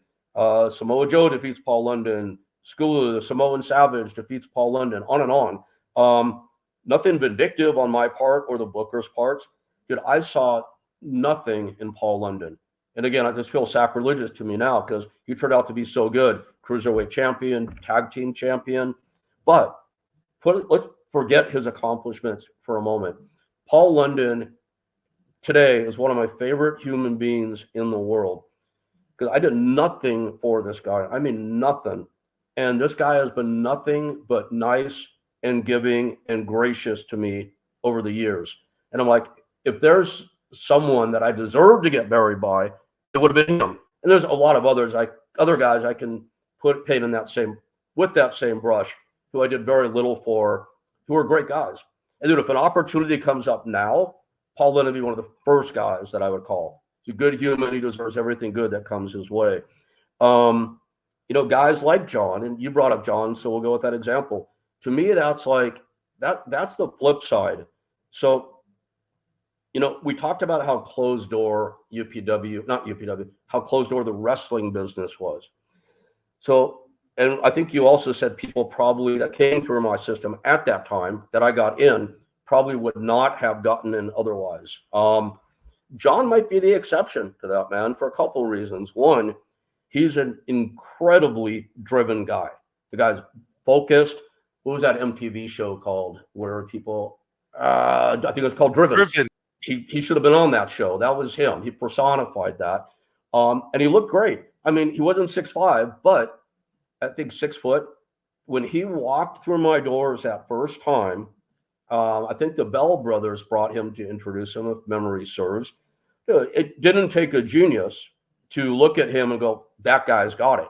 Anybody would have seen that. So John Cena did the work to create the physical presence that was John Cena. John Cena works his ass off. He's the guy that will do 400 Make-A-Wish visits because he's got a work ethic. I think John wanted to make it in pro wrestling. I didn't have any resources financially at that time, which may have limited him in his pursuit of it. But I think John probably would have found his way and ended up exactly where he is now, whether I or UPW had existed or not. But that said, UPW did exist. John came to me. We enrolled him as a student. I forgot what enrollment was in those days. I think it was $250 a month. I could be mistaken, but that sounds about right. Ultimately, I chose to put guys on scholarship. And if we put somebody on a scholarship, I think you said we offered you a scholarship. We would still charge $50 a month. Because like I told you before, my wife and I needed every penny to pay our bills, man, or else we weren't keeping the lights on for you or Paul Leonard or John Cena or anybody else to come train. So not long after John started, I remember he came into my office. We had two locations, one in LA at the Ross Center with Rico Chiapparelli and Dan Henderson and Randy Couture and all those guys. And then one at Huntington Beach Gold Gym, where my office was down underneath. We had the whole bottom floor as the UPW office. I remember John coming into my office, like seriously distraught and like on the verge of tears, if not at tears, saying, I can't afford it. I can't afford the tuition. And I think about it and I'm like, well, I can make the bills. This guy's going to make it. He's advantageous to have here for us, makes us look good, just like we're helping him. No problem, John. And let the tuition go. I can't remember if we kept charging the $50 maintenance fee or not, but put him on scholarship at that moment. Now, my first experience of John, or the John that I came to know, the human, not the hard working machine, because I did way better at that than any of us knows. But my first real human experience with him, there was a reality show casting before reality was a big thing called Manhunt. And if you look it up, you might find it. I think it ran for a couple episodes or one season. And if you're in the casting business, as we were, as I mentioned, with the big guy and big woman booking, you subscribe to a thing called breakdown services. And that's where all the casting agents send out the character descriptions of the type of person they're looking to cast in their new roles. And we used to subscribe to this. That probably cost me $500 a month. It's an industry-heavy, very specific publication and not inexpensive. And we would read the breakdowns and look for parts to submit our clients to. So I see a breakdown for Manhunt, and I read a part for one of the male leads. I'm like, that's John Cena. So we start the campaign, submit him. He goes and meets him. John's, I forgot how you described him before, but it was very accurate. Dude, he's good at meeting people and bringing people to his point of view. Look, is that it? Is that John right there, maybe, with the glasses? I don't know if that is John. Maybe he has binoculars in behind. That's what I'm thinking. Yeah, maybe him. And Ray Hallett was on that show. 2001, 2001 it was out. So There you that's go. that Zap from matches the your timeline. American. Yep. Zap from the American Gladiators. Ray Hallett. I put her on that show as well. She was one of the female leads. So anyway, John is good at bringing people to his point of view. He went in. They loved him because anyone that meets John Cena for the first time is going to love John Cena because John knows how to create that with somebody. I mean, he knows how to make an impression. I I learn a lot of lessons still at this advanced age for how John does that. So the deal goes on and on and on. The producer Julie, I remember her well. I liked her. She was great. Negotiations were prolonged. It was not an easy deal to get done, and I put a lot of time into it, a lot of energy into it. I was really excited for him. Here he is. There he is. This is Look at him. that, John Cena in Manhunt. Manhunt. Oh my God, and he killed that role too. Of course, he's good at that shit. Really good at it. He's all natural there too, I bet. I don't Looks want to all get into natural that, as well. dude. I'm just That's the kidding. I just heard thing. Ronnie Coleman recently say that he was that in his opinion John Cena was natural. I don't personally care, but I found that funny. Yeah, it's a little funny. It's a little funny. John, his business is his business where it comes to that. I don't know. No comment. So anyway, this deal goes on and on and on. It's taken a lot of time, a lot of resources. But honest to God, and this is going to probably sound like me trying to sound like a good guy. But one of my very favorite things, Hannibal, I kid you not, was when I got a development deal in the mail and the talent didn't know it was coming, or I booked a movie or TV part and I got to deliver the good news to the talent. I love that because they loved it and it made a big difference in their life. It wasn't like, hey, I just made a $300 commission, even though I'm the short, Napoleonic, money grubbing Jewish promoter. That was not my first motivation. I was genuinely happy to be able to deliver good news. I loved it. Got John $40,000 for that role. I'll never forget that. And to close that deal, I was in my car at the Irvine Spectrum parking lot in Irvine, California. My wife and I were going to dinner. I'm like, hey, honey, I'm finishing the call. Do you mind? She's like, no, it's fine. She knew what it was all about. She goes in. Devin, I was on that call 2 hours later when my wife is still sitting in the restaurant. I think it was our anniversary. So maybe no small wonder why we're no longer married. A lot of those days and evenings. 2 hours in the car to close that deal. And we closed it, $40,000. That was a lot of money back then, especially for a guy who not long before that had come into my office distraught about not being able to pay his wrestling tuition. Closed a deal for 40 grand for Manhunt for John Cena, who recently we let go on his wrestling tuition because he couldn't afford it, which was fine because I knew he was going to be a star and it was good for everybody. That was fine. I called John, we closed the deal, $40,000. I'll never forget. This is when I hung up going, is this John? Is this who John is? So here's what he says to me, Hannibal. He's like, oh, then I'll never be able to approximate the tone of voice other than to say it was unkind and snide. He's like, don't spend your $4,000 all in one place, okay? And I'm like, wow. So that's probably a pretty good example. That's a long answer to a short question, the Paul London and John Cena examples. But you brought John Yeah. up. That's I'll probably a just pretty say good. one thing though quickly. All TV show agents and movie agents take a percentage, which I'm sure his agent today also takes a percentage. No, for sure. I think he's with William Morris. I'm pretty sure. And whether he is or not, or ICM maybe. Yeah, of course. And it's accepted. And I don't think it was maybe so much the fact that he was, maybe he did begrudge giving me $4,000, but he didn't give me $4,000. I used, at that point, 15 years of experience knowing how to do these deals. The fact that I had a phone that I paid the bill on and a website that I created that I paid for and a place that I rented to train people, which all coalesces into this opportunity from which I could hear about Manhunt and, submit John Cena for this part and then use all my years of experience, just like Barry Bloom does now and has done forever, to get their clients these great deals. I mean, one other John example, and I don't want to stay on John all night. I know we have a lot to talk about. But as I mentioned earlier, back in the day, WWF would send me the development contracts to hand out to the people that they were signing. And again, it was so fun giving those things out. So I got contracts in the mail one day, and I knew they were coming. It was for Basil Bozinis, otherwise known as Bad Boy Bale, Bad Boy Basil. God rest his soul. Basil passed many years ago. The same day Basil's contract came for Aaron Aguilera, who went on to have a short run as Jesus in WWE. Actually, headlined one pay-per-view against John when Jesus was Carlito's henchman. And then Justin McCulley, the UFC fighter, got a contract the same day. And John Cena, that was the fourth contract. Now, development deals at that point were pretty well standardized. We got a bigger deal for Sylvester Terkay because Sylvester was like, he was an NCAA golden prospect. Jim Ross loved that stuff. They wanted him badly. WCW wanted Sylvester. ECW wanted Sylvester.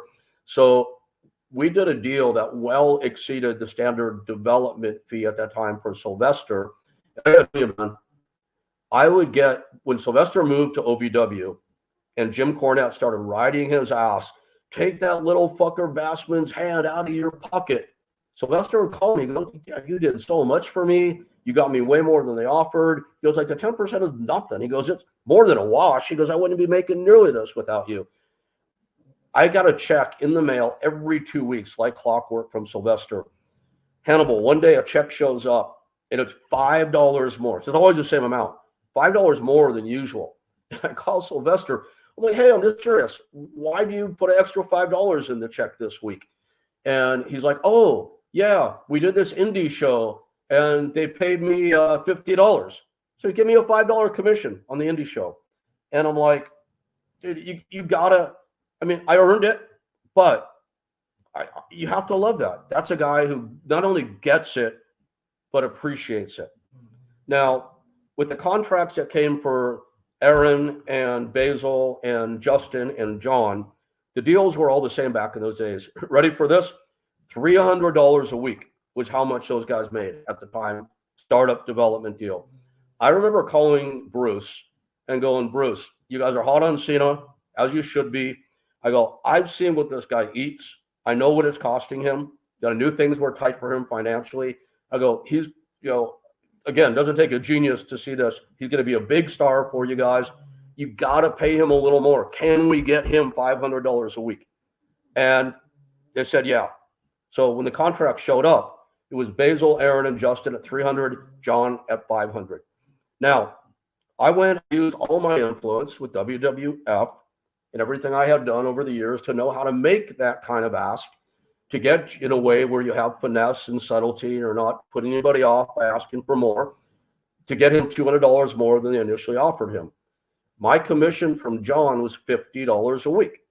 Not my commission, mine and my wife's commission, mine and Ultimate University's, Ultimate Management's commission. So we could pay Todd and Melinda and Anthony and the insurance policy and the electric bill and all of that. Our commission was $50 a week, 10% of the $500 that he was making.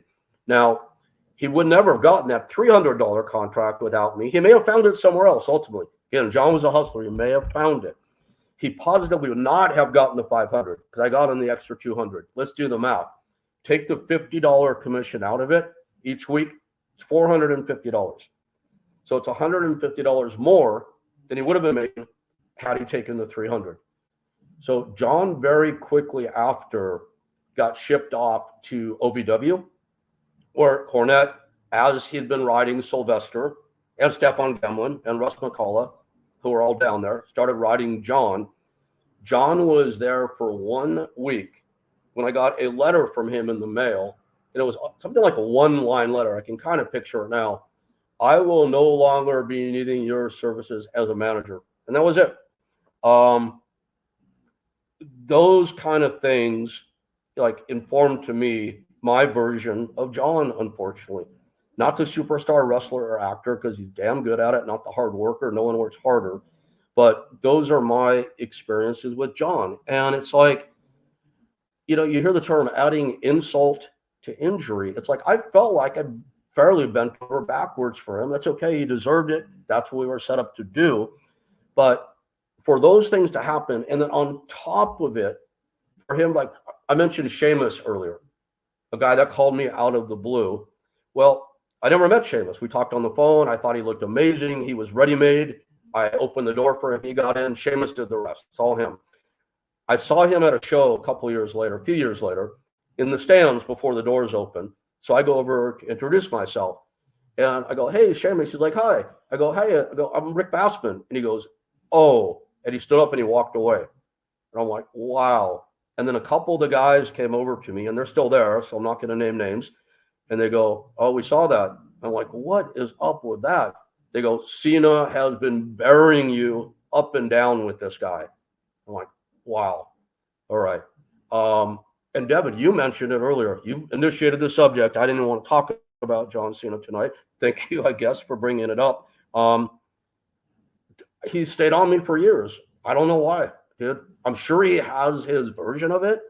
And if I met John now, if I talk to John now, like I don't have a bad relationship in my life right now. I don't have any animosity toward anybody. And I hope it doesn't sound like I have it toward John. I'm telling stories. My conscience is clear. I have no resentment. I'm happy, honest to God, for how well he has done for himself. If I saw him now, I would hope that we could try to be friends, but I probably want to know why.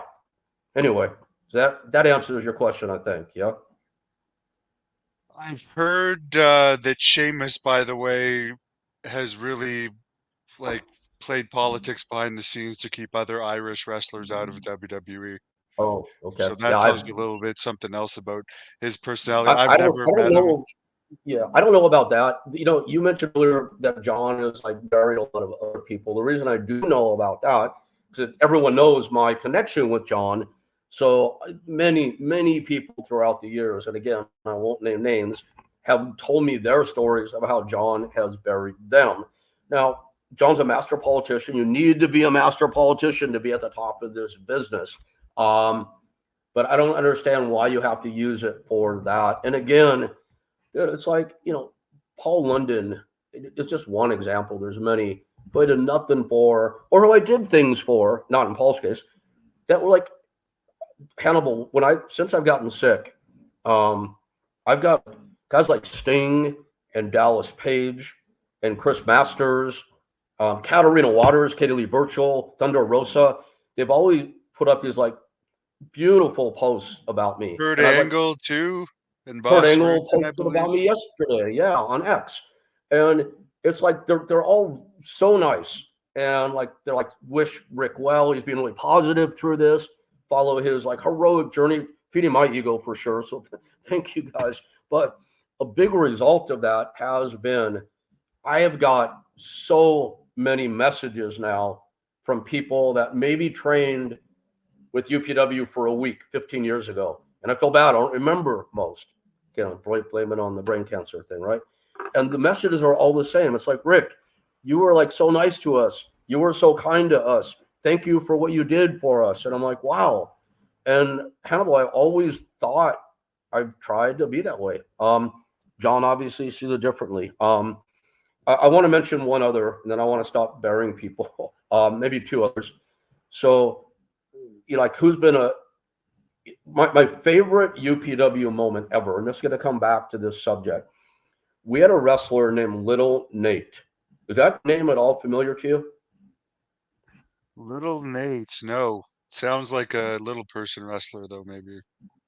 By nickname it would, but he wasn't. Well, depends on your definition.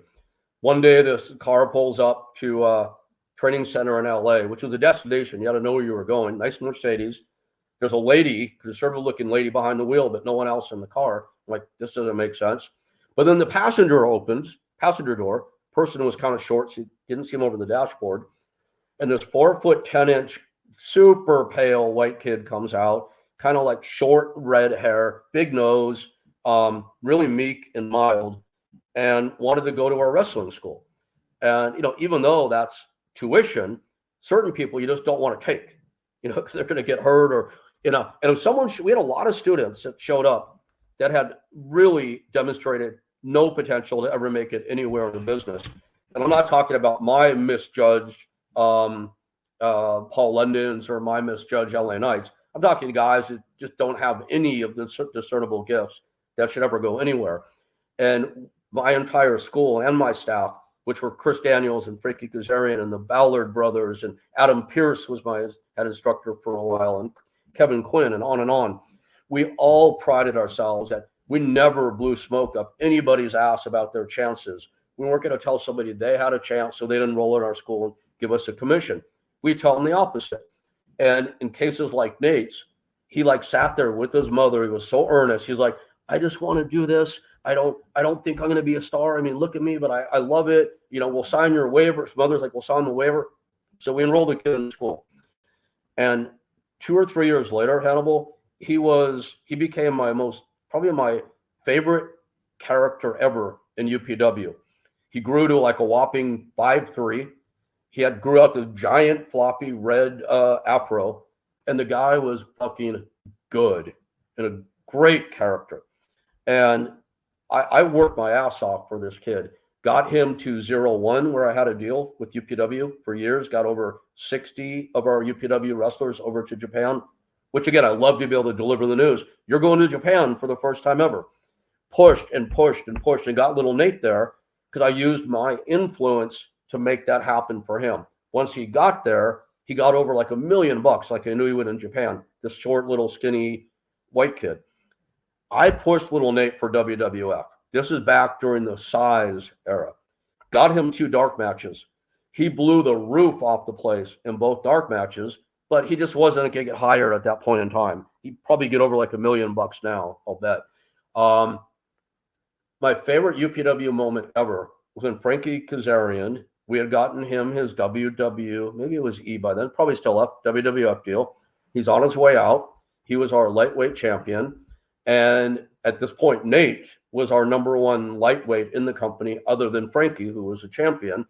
So we're like, let's do the go-away match, Nate versus Frankie for the title.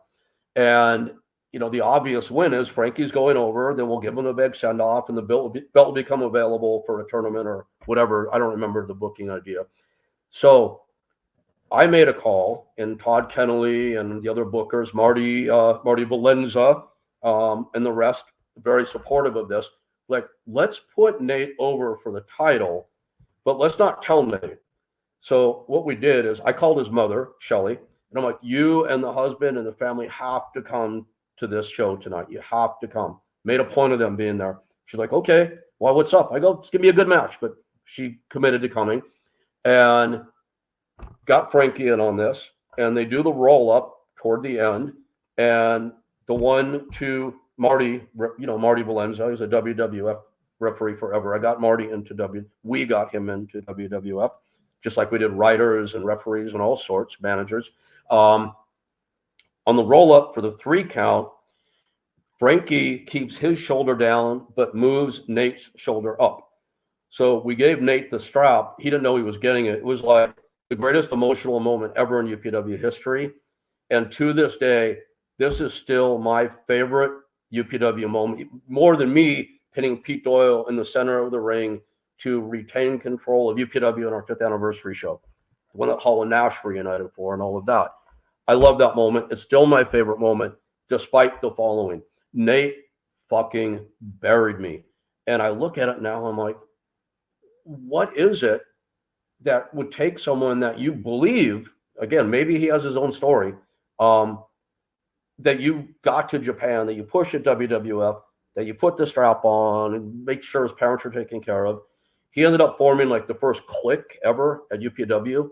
We were like a extended family, at least maybe in my fantasy. I like to look at it that way.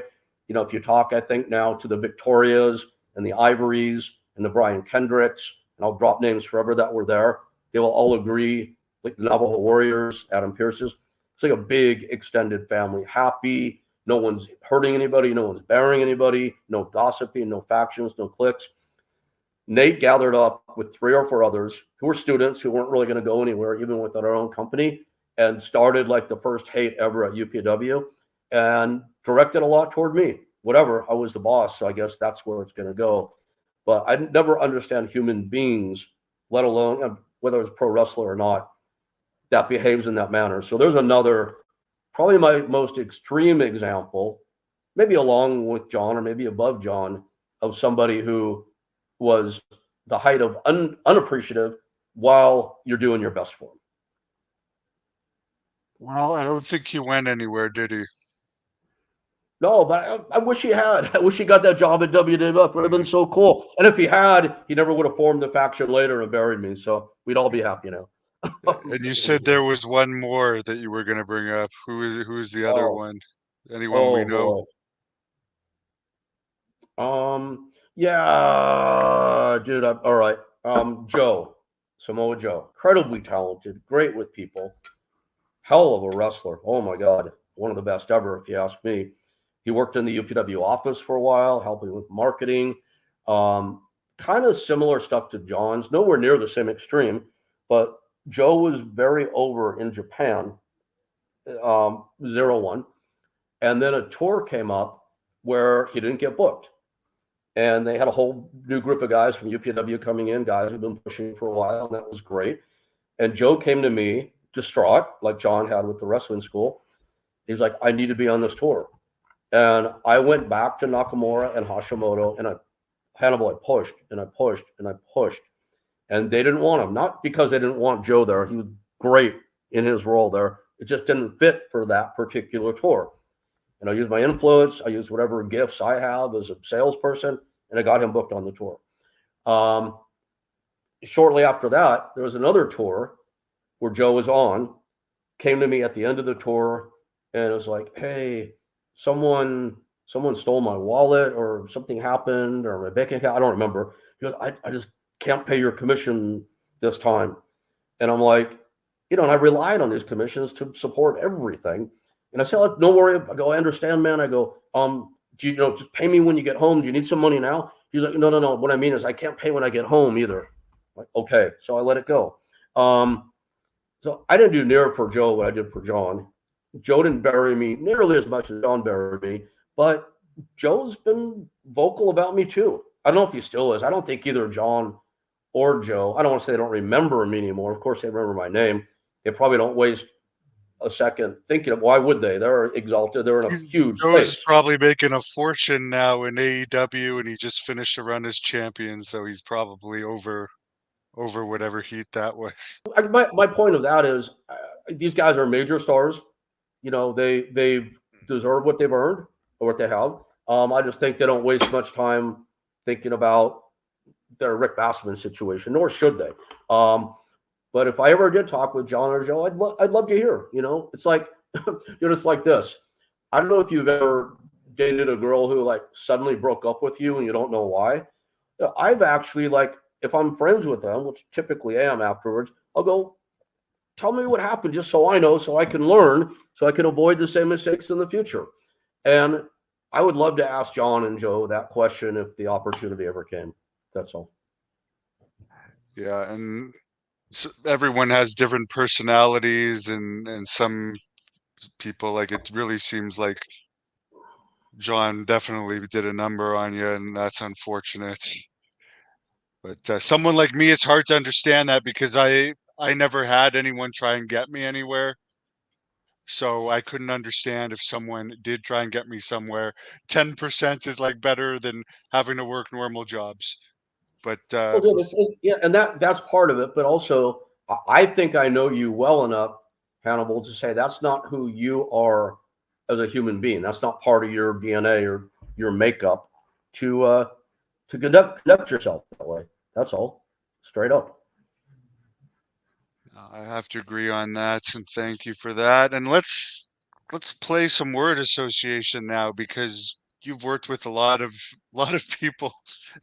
You don't have to talk long of these people because, as you said, you always give very detailed answers. I know I But can't help it, man. I'm sorry. hey, it's better than some people like New Jack, who was giving me one word answers. But let's start with New Jack. Did you ever meet him? I met New Jack once on the telephone because Terry Runnels called me.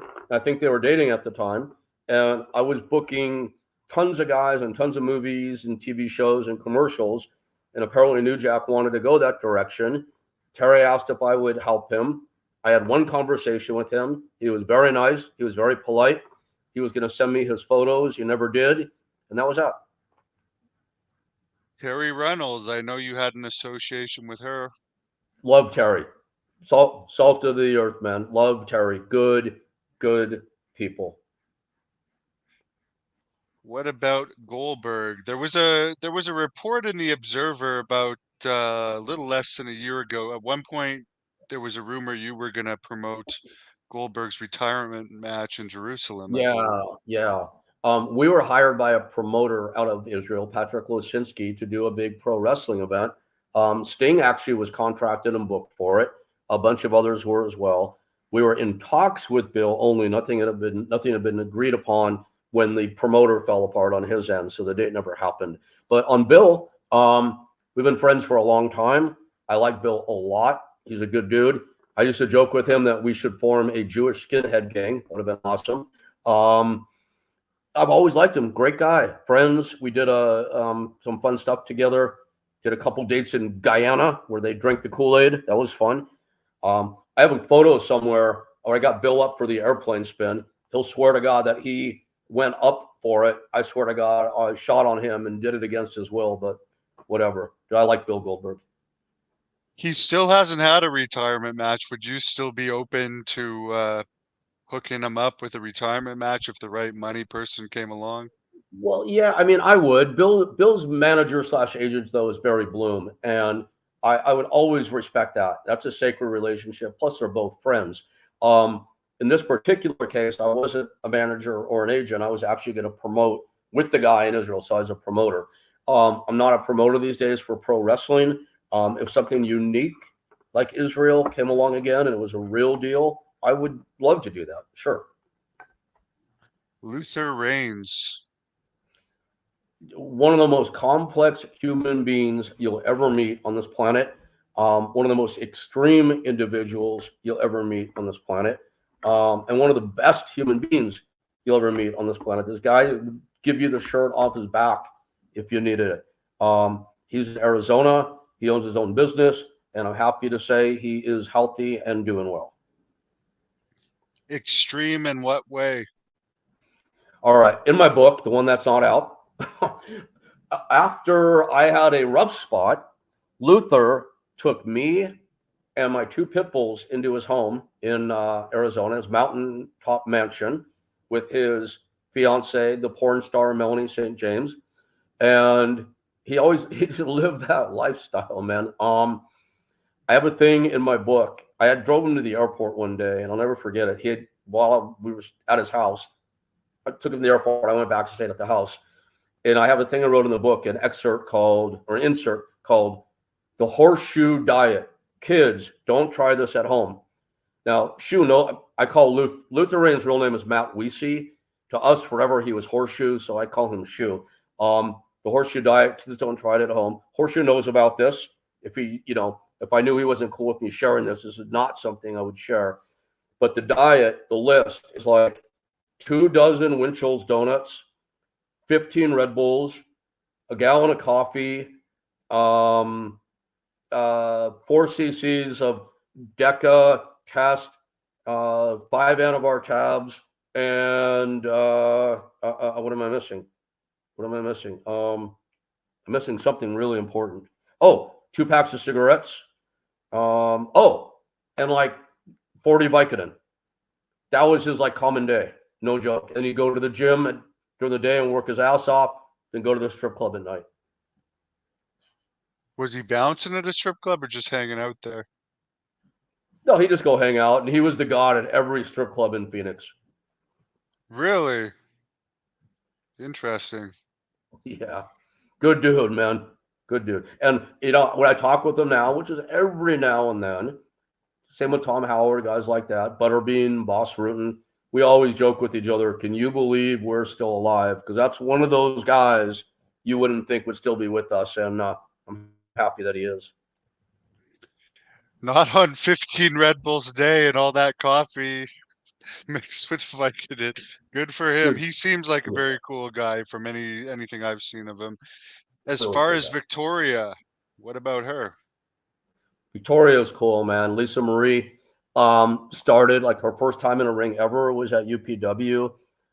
She was a very, very hard worker right from the beginning. Really nice, super pleasant, upbeat, always upbeat. She was fun to be around. I don't know, people may or may not remember this, but she had a really unusual role in WWF when she started there. Do you know what I'm hinting at, Hannibal? It may be too long ago to remember for me. Okay. I I had the freedom back in those days to bring anybody I wanted backstage to WWF when they were in town, LA or San Diego or San Jose or Phoenix or Vegas. So I brought Lisa Marie and Frosty Moore, that was her real name, Frosty Moore, who were popular at UPW. Frosty was Miss Delicious. She was the bell ringer because she had two left feet in the ring. But if you can imagine a bell ringer being over, it would have blown your mind. And then Lisa Marie, her nickname was, or her wrestling name was HBIC, Head Bitch in Charge. And she wore like business wear and all of that, kind of like she did in Right to Censor all those years later. Um, I brought Frosty and Lisa Marie together. Frosty was engaged to Basil Bozinis, the guy I mentioned earlier who got his contract on the same day as Cena. Bring them together because I figured there's time for them to be seen. And I'm standing there talking to somebody, and somebody, one of the agents walks over to me. I think it was Terry Taylor or maybe Jerry Briscoe. And it's like, hey, Rick, Vince wants to see you and he wants to meet the girls. I'm like, okay, great. So I take Frosty and Lisa Marie over. They get introduced. Next week, I get a call. We want to sign both of them. Great. That's awesome. That's what our whole company was about, right? So the way they both started, people don't remember this about Victoria, is she and Frosty were the Godfather's permanent hose. They stopped using local girls in each town and just had Frosty and Victoria work that role every show for a while. That's how Victoria started. Um, Wow. we're we're still infrequently in touch these days. She was going to go do the Israel deal with us. She was really excited, like myself. She's of Jew and Mr. Goldberg. She's of Jewish heritage, and a few others. Chris Masters, Colt Cabana, Raven, who are all going to be on that deal. And it's great to catch up with her. Same upbeat, nice, cool person she's always been. Was Raven gonna wrestle or just appear? Just do an appearance. And while we're talking about Raven, what about Raven? Never knew him well. Did a couple shots with him when I was booking the Gathering of the Juggalos. Nice enough guy to hang around. He came to the Guyana deal with us, the two shots we did in Guyana. Luke Gallows and I promoted those together. And we brought Goldberg and Gail Kim and Katie Lee Burchell and Paul London and Stuka Jr. and Davari and a bunch of others. And Raven was on that. My most specific memory of Raven, I mentioned Bill Goldberg in the airplane spin earlier. I have like this great photo album of me airplane spinning like famous pro wrestlers and famous MMA fighters who wonder what the hell I was doing, the fighters. I put Raven up, and dude, talk about a guy who did not get light. Oh my God. I thought he damn near crushed my spine. But Scotty's cool. I just don't know him that well. What about Steve Austin? I don't know Steve well, but in the few encounters we've had, he's always been super, super nice to me. Um, Very relatable, very respectable and respectful. Again, don't know him well, but what I do know is all super positive. Hulk Hogan. Hulk's cool. You know, my greatest exposure to Hulk was when he and Eric Bischoff were putting together that one season show on country music television called Hulk Hogan's Celebrity Championship Wrestling. It was shot in LA. So me and my company were hired to co-produce and then to produce the whole wrestling side of the show, which was bring all the stuff in, like the ring and all that, but also supply all the trainers for the show, help write all the matches for the show. Hulk was in a bad place at that time. It's right when Nick, his son, had been arrested and jailed for the driving incident, and he was going through the divorce also. So he was a little bit withdrawn.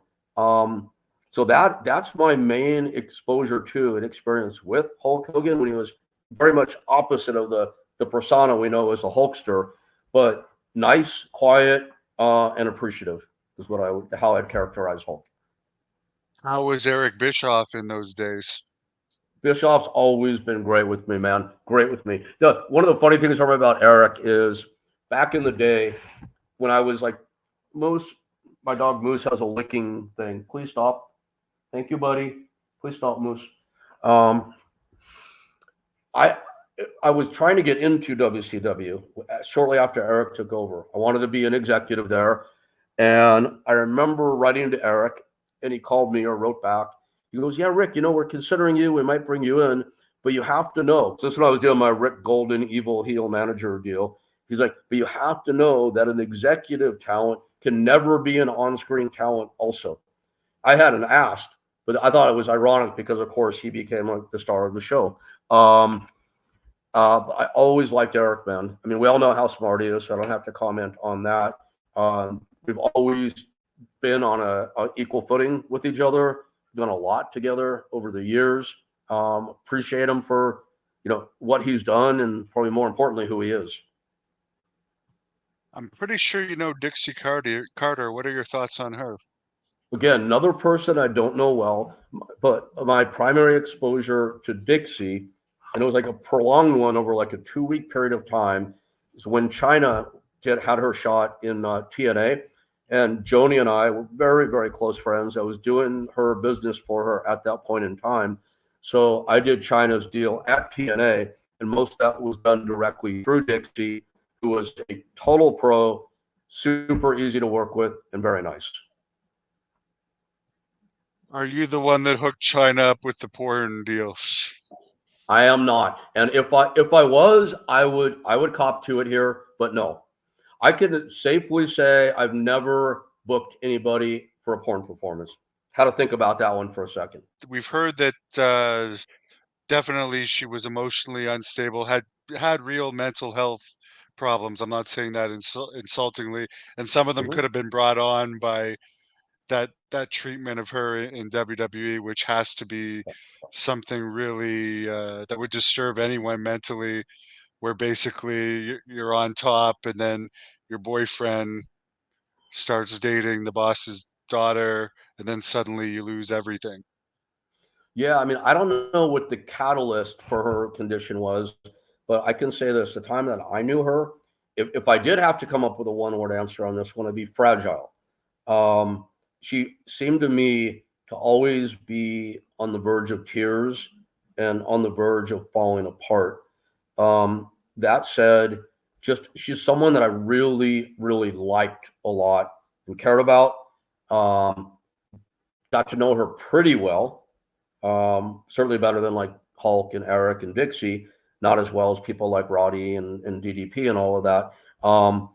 But what I knew of her, I felt sad for her because of her sadness, but I really liked her a lot as a person. Do you think she could have done better in the movies had she like focused on actual movies and stayed away from the more controversial stuff? Although I think she got pretty huge paydays. Yeah, I don't know what she made for the adult stuff. I have no clue about that. She probably did make money, as you said. I don't know, man. I never, I don't think I ever thought of or worked with Joni on potential commercial or theatrical projects. So I don't know like what her skill set or aptitude was for that. I don't think I can make a worthy comment. I think I read somewhere that it was 150 grand for the X-Pac one, but which is pretty good for a porn, I guess. I think But it is. as far as TNA, could you give us any hints of what she made there? I don't remember. I honest to God don't remember. I'm gonna make a move here because my battery is dying and I don't want to lose you. But no, I Yeah. I don't. I can tell you that my impression now, all these years later, is that it was a decent and respectable payoff, but it wouldn't have broken the bank. I think that's the best way I can put it now. So Chris Masters, Chris Masters came to us when he was 19. He was this big, fat kid with a bunch of pimples and a very awkward personality. So he was one of those guys that we gave the whole speech to, which was, hey, we're happy to train you, but don't have stars in your eyes, right? Um, he disappeared after about a year, then came back about a year later looking like the masterpiece. And we're all like, holy fuck, what happened to you? And, the rest, as they say, is history for pro wrestling. Chris is, I don't know if I would say he's a good friend, but he's absolutely a friend to this day. We stay in touch. He's one of the guys who put a very kind post up about me recently, and just a very, very good dude. What about Lou Ferrigno? I know you represented him at one point. Yeah, Lou's a bit of a different cat, man. I got to know Lou pretty well throughout the years, and we did a bunch of things together. Um,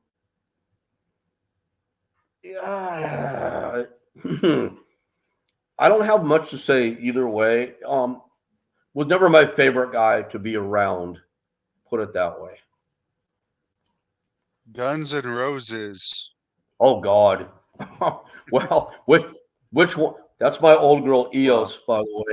Eos is my senior, and this is the single most abused dog I've ever seen in my entire life when I got her. It was frightening and horrifying. And she's doing good now, huh? You're doing good now, huh, honey? Yep. It was not. She'd have been that's shaking like good. a leaf a few years ago. What's that, Hannibal? My neighbors have a dog right now that used to be abused, and it's sad to see how frightened it still is. Oh, it took her years to come out of it, but she's enjoying her old age now. That's for now. She's fat and happy, where before she was emaciated and so weak she couldn't even stand on her own power. That's how starved she was, huh, baby? Um, so Guns N' Roses. Wow, I produced a series of tours in India, concert tours. Guns N' Roses was one of them. This was the incarnation when Axl was split from all the other guys we know. There's Guns N' Roses, Slash and Duff and all those guys. So he had a hired crew that played guitar and drums and all that. But they were together for a couple of years, so they essentially became the band. So every single guy in the band, like Bumblefoot, sorry, famous guitarist, you can look him up, famous rock guitarist, still a friend now. He actually introduced me to a lot of people in the pitbull world. His wife's a veterinarian, and I loved everybody in the band. We had so much fun. Stayed in touch with most of them. The flip side is Axl Rose. Oh my God, without question, my single worst prolonged celebrity encounter of all time. A freaking nightmare. Every bad rock and roll diva asshole story you could possibly imagine. It's like throw it in a cauldron with a bunch of kerosene and light it on fire, and that's Axl Rose. Nova. Found I could do a bunch of one words. Great, fantastic. Nova, Mike Bucci, Nova, Simon Dean, um, came to UPW shortly after the demise of ECW, completely changed his body and his look. We teamed him and Frankie Kazarian together. They were the first tag team named Evolution ever. They were over like $1 million at UPW. Nova that became one of our producers and or one of our agents. Later, he'd be a guest instructor and one of the nicest human beings you could ever meet, in my opinion. And one thing I really appreciate about Nova, and I think I mentioned like my ego earlier. Nova will post about me every now and then, going, "If it weren't for Rick and UPW, I would have quit. I'd had it with the business. Rick got me excited about it again. He was behind me all the ways, pushed me, took good care of me, took good care of everybody around me. He's never had anything but nice things to say about us and me, and vice versa. Mutual love and respect for sure." What about Kevin Nash? Kevin's cool, man. It's like, okay, so Kevin is probably one of those guys who might, like myself, like John Cena, like others, who might have the reputation where some people say one thing and some say the exact opposite. Every experience I've had with Kevin has been super positive. Always been good to me. He's a gentleman. He's smart. He's fun. Um, Anything you'd like want in your little 7 foot buddy, you know? Kevin did one show for me when I did the fifth anniversary show. I mentioned it earlier. We did it as a benefit for the Orangewood Children's Home. Um, Hull and Nash had wrestled their last match at at WCW about a year earlier, and they reunited to come to UPW and do a tag match, even though they had never been part of our company before. Came in, gladly did it for free, and we're just golden, man. As far as Jesse Ventura, did you ever meet him? The only encounter I had with Jesse, and it was a funny one. You're gonna start thinking I'm making shit up, but I'm sure this recording exists somewhere. I was on a interview show many years ago at the height of UPW when things were like firing for us on all cylinders, and the host goes, "Hey Rick, we got a special guest that's just called in, and this guy says he's an admirer of yours and just wants to say hello." I'm like, okay, and it's Jesse Ventura, and I'm like, holy shit, I've never met him before. I'm an admirer of his, and he's calling himself an admirer of mine. I thought that was really odd and surreal and like complimentary all at the same time. We spoke for like 15 minutes on the air on that one show, and that was it. What about Tito Ortiz, who you hooked me up with an interview with years ago? Yeah, Tito's rough, man. That's a rough one. You know, kind of one of those older stories I was telling, going back to like the Joe and John stuff a little bit. I always liked Tito. Tito had that incident with Jenna Jameson years ago where he was arrested for abuse and then fired the same day by Dana White. And me, me and my crew went to work. Tom Howard and I went down to Huntington Beach Jail. We got the money together. We bailed Tito out of jail. He was really frantic. I mean, first of all, he'd been arrested. Secondly, heard he lost his job with UFC. We went to work, man. We got him a criminal attorney and a publicist on the same day. We spent hours working through the whole deal. Totally came to believe Tito's version of the story, which Jenna was the instigator. And to this day, I still believe this story. I believe Tito was on the side of right in this one. And that same night, we had a press conference. We got the charges dropped. We got his job back at UFC. And then after that, Tito's not been very cool to me. We negotiated a fee for my services for that day. I think it was 15,000.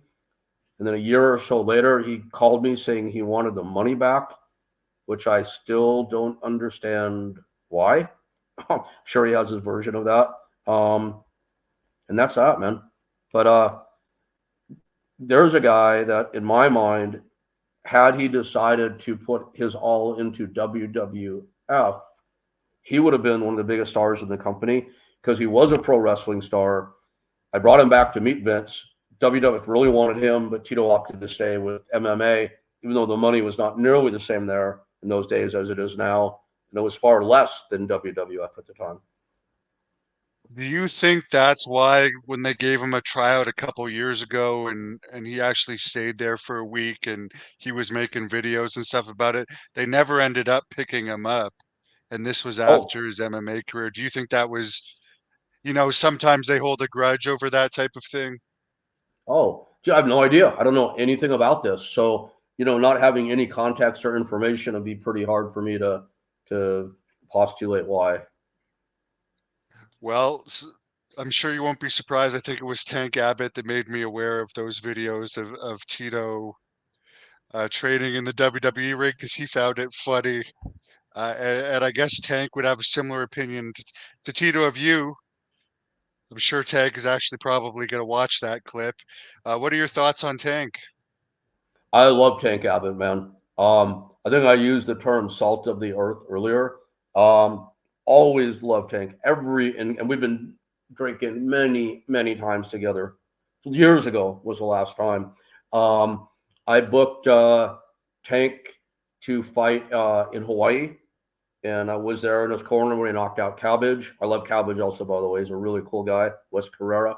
Booked Tank to fight in England against Gary Turner on about 2 days' notice after Bob Sapp dropped out. Was in England with Tank for that one. I booked him to fight Yoshida at Pride in Japan. Here is a perfect Tank Abbott story. So back in those days, I had all these different divisions of Ultimate, Ultimate Pro Wrestling, Ultimate University, Ultimate Management, and all, the money for jobs would all funnel into the company. We would deduct if it was a management deal, we deduct our 10% and then pay the 90% to the client. Tank is the only guy who would not let me or did not want me to collect the money to the company first. He all wanted to go to him, then he would pay from there. So he goes to Japan to fight Yoshida. So one fight I booked for him that I did not actually go at myself. And it was a big payday for those times. It was $110,000. That was a very big payday for back then. That number I remember because of the story that I'm going to tell you. So Tank comes back and he lost a fight, whatever. He never cared about winning and losing. And in his case, it really didn't matter. It was more about who the character was, although a very tough guy, as you know. He comes back. He's like, hey, good trip. Thank you. They said they'll send the money in a few days. So, I'll let you know when it's here. Like, okay. So I get a call the next day. He goes, hey, man, you won't believe it. The money already showed up. He's like, I want to get you your commission. I'm like, cool. He's like, so you got Tank Abbott now, big star, who's got, my $11,000 calling me to let me know he has it. And he goes, hey, I'm going to make it easy on you. We're going to the San Diego Wild Animal Park. We're going to go right by your office. So I'll just drop it off to you. So on top of everything else, he's offering to drop the money to me. I'm like, this is pretty cool, right? So a couple hours goes by and there's no Tank.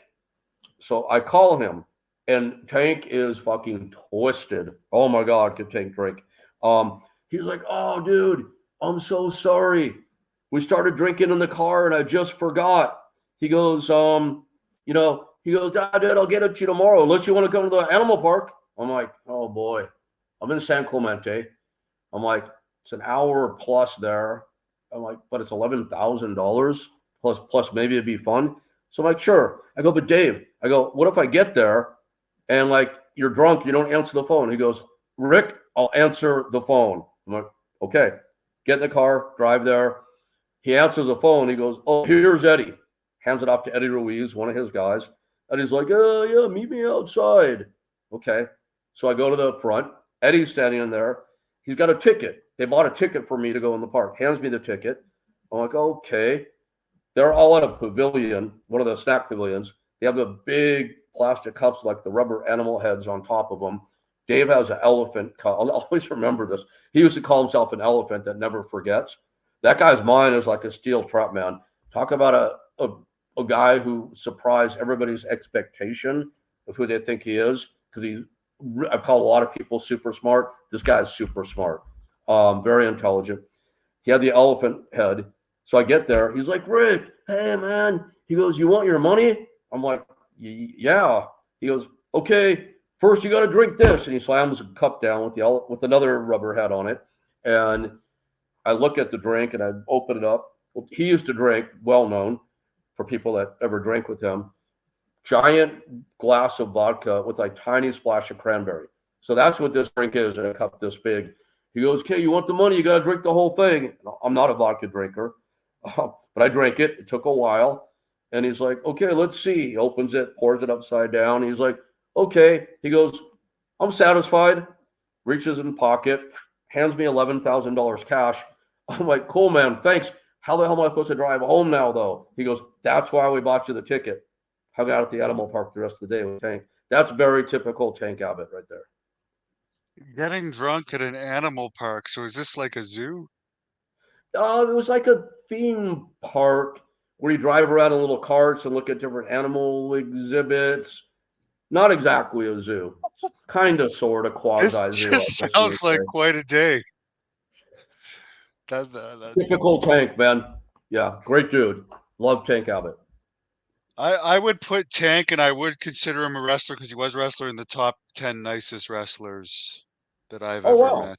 wow. Okay, glad to hear you had that experience with him. Cool.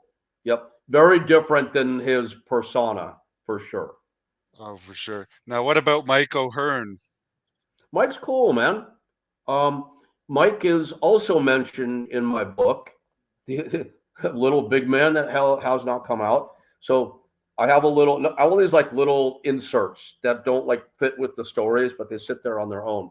And this one is called "The Top Five That Got Away," and I have a paragraph on five different guys, Evan Marriott being one, Joe Millionaire, who trained with Ultimate for a very, very short period of time and decided not to pursue it, who, in my opinion, would have been a massive fucking star. And Michael Hearn, I never ordered the five of them, but if I ordered them, he probably would have been number one. He was, that guy was gold, man. And he's a good guy. Um, look at him now in the shape that he's in now, and talk about a hard worker and discipline. Holy shit, he's built an empire for himself. He's never wavered. He's an icon, but he's a good dude also. And The Miz. Okay, so Miz, so yeah, I know you said you wanted one word answers, but I'm telling stories on everybody. Here comes another one. So I get a call from Scott Freeman. Scott was the president at Bunim Murray. Bunim Murray at the time was one of the top reality show companies in the industry. And amongst other shows, they were producing this thing called The Real World, big hit on MTV. And I knew Scott. We were working on some projects together. He was like, Rick, he goes, we got New York Real World happening now. We've got one of the cast members in the house, like terrorizing everybody all season long with like this wrestling character he's created for himself called The Miz. I'm like, okay, it's pretty random. He's like, yeah, do you have any pro wrestlers in New York that for the season finale, we can get to come by the house as a surprise and kind of scare the shit out of The Miz? So I don't know if you remember ECW Roadkill, but that's who I came up with out of everybody is Roadkill. So Roadkill goes to the house, scares the Miz. They had a great bit. Everybody was happy. A couple months later, Scott Freeman calls me again. He goes, hey, remember that Miz guy? I'm like, yeah, vaguely. He's like, well, he's relocated to LA. He wants nothing more in life than to be a pro wrestler. Can I send him by your school? I'm like, sure. Another student. Why not? Right? Miz comes by, nice enough guy. Here we go again. Paul London, LA Knight, Young Bucks. That's a whole other story that came through that I didn't see anything in. Oops. So I'm like, great, let's enroll you. Now, the Miz enrolls, and we would do these little practice shows. I mentioned earlier our UPW shows were like these production shows. We started a thing called the Light Show, Lite, like Miller Lite. So the idea was a show that was like the light beer version of our production shows. The announcer, like the first gym show, no microphone. People would walk in from the back. Small shows, $3 to get in. The heel in the face wouldn't know who was a heel in the face until they got there. They're like trial by fire matches. They were for practice and development. So the Miz would do these shows, and he kind of had a arrogant LA Hollywoodish attitude. And we didn't have that at UPW. It just didn't fit the rest of the mix. I learned later he was portraying what he thought the character should be, but it was kind of carrying across, I thought, to him, the person. So we did something we had never done before, and that was to teach somebody a lesson. I was always against that, making people pay their dues physically, because pro wrestling is hard enough as it is without going out of the way to make it harder on somebody. But Sylvester Terkay beat The Miz up pretty good that night. And that was a setup. And I remember The Miz came back after the match, and a few of us were back there. He's like, guys, he goes, I get it. I'm sorry, I get it. And that whole Miz persona like melted away immediately. Model student, super good dude. Got to know him a little bit. Don't know Miz well. But what I got to know, I always liked him a lot as a person. And I admire him now as much, if not more, than just about anybody else. Because you hear the stories over and over. Well, Miz came in and Benoit gave him a hard time, and this guy gave him a hard time, and that guy, and no one thought he was going to make it. And dude, look at Miz now. all these years later, one of the top guys for all these years. So that's a guy who deserves it, in my opinion, as a human being, and as a professional. He's shown what you can do with what you're given. He's made a lot of money, that's for sure. As far as the Hey, Young Bucks, you mentioned them. I never heard anything about this before. Could you elaborate? yeah, it's one single incident thing. So the guys that produce like Ally McBeal in the practice, David E. Kelly, they decided they want to do a reality show, and they wanted to do it on a fledgling pro wrestling school. They wanted to be in the reality wrestling business. So they found us, we made an agreement, and we put together a one night deal where we recruited. UPW was not active at this time. I was after the UPW days. So we put together a one night deal where we had like 100 people come in to like audition for spots in the school that would then be the star of this program. So the Young Bucks were two of the guys that came in. Now, on this show, in the pilot, and the instructors were Tom Howard, Luther Raines, Chris Masters, and then I was the dean of the school. And you see us sitting at this table telling people, yes, you made it. And if they did make it, you hand them a card, and otherwise they get dismissed. Well, the Young Bucks were two of the guys we dismissed. Very interesting. I think the Young Bucks are still pissed at me all these years later. Oh Again, yeah. they're like Cena and like Joe. They'd have no reason to be thinking of me all these years later. They're far too successful to waste their time or energy on me. But if they do happen to hear about this, I'll say, guys, props to you both, and congratulations on all your success. So good for you guys. Yeah, I actually didn't see their talent at first either, but now that I've actually seen them, like they're way better than your average quote unquote small wrestler, and they've got personalities and stuff as Yeah, well. and back in those days, in defense of myself and Luther and Tom and Chris, it was still a big guy's business.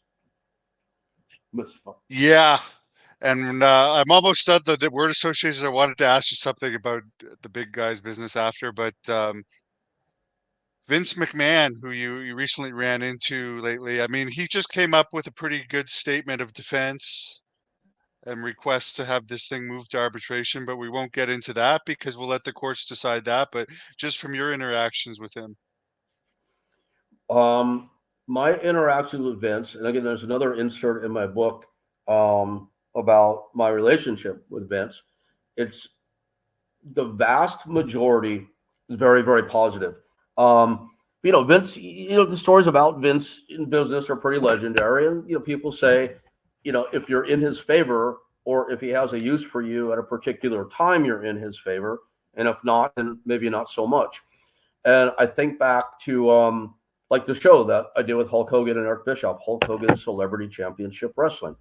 So this was airing at a time when they were in Southern California, and I was on my way to San Diego to meet with John Laurinaitis and Vince about something.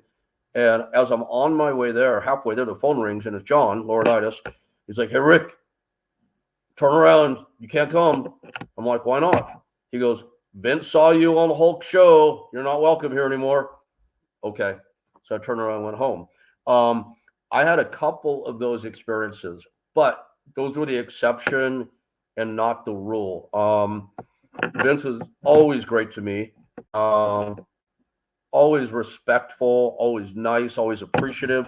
Over the years, 43 people that had never been in a wrestling ring before stepped in a ring first at UPW and then went through UPW to WWE, WWF.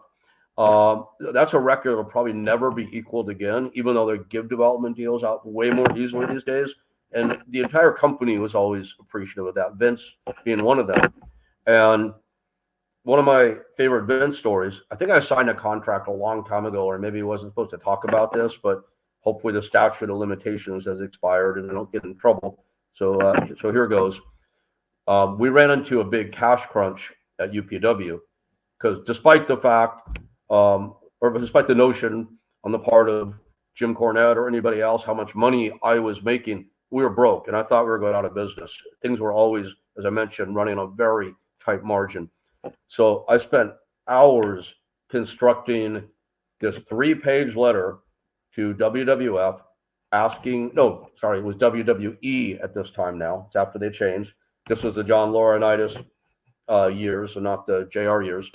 Writing this 3 page letter asking them for a loan. And I spent hours on this thing. So I get a 1 line email back pretty quickly, and it's from John Laurinaitis, and it says, "How much do you need?" Because even though I spent hours writing it in 3 pages, I didn't put the request for the dollar figure. So I wrote back that like another page letter answering that we needed $75,000. So not long after John calls me now, it's not an email, he calls me. He's like, "Rick, talk to Vince. We're not going to loan the money." I'm like, "Oh, fuck, we're in big trouble. I really thought this would be the one. This could save us. This could pull us out." He goes, "Nope." Vince said, "We're not loaning you the money. We're giving you the money." I'm like, "Holy shit." And the next day, Federal Express, I had a cashier's check for 75,000. That's a Vince story for you. Amazing. You're talking about how hard it was to get development contracts in these days. What do you think? And I'm going to ask you about Tony Khan, but like it seems like he's just signing everybody, even people with almost no experience in WWE, signing up everybody. Like there's almost no top independent guys anymore. Would you ever have imagined, like back when it was only WWE and to a very, very lesser extent TNA, that now there's like two companies giving out tons of contracts, and then you still have at a lesser extent Impact, NWA, and MLW, and New Japan as well? Yeah. No, I wouldn't have foreseen this because what one talent I don't have is the ability to foresee television trends, and there's a whole science to that. Like the guys at WrestleNomics, Brad Thurston, Dave Meltzer, they write about it very articulately and very knowledgeably. Um, they're good at forecasting. I'm not. The reason I'm bringing this up is, you know, all this money that's being made now, not all of it, but a lion's share of the money being made by the two big companies now come from TV rights deals. And that's what is enabling both of them to sign so many talent for so much money. I wouldn't have seen that because I didn't know that was a trend that would even potentially exist. But all I can say is this, man, it's like fantastic.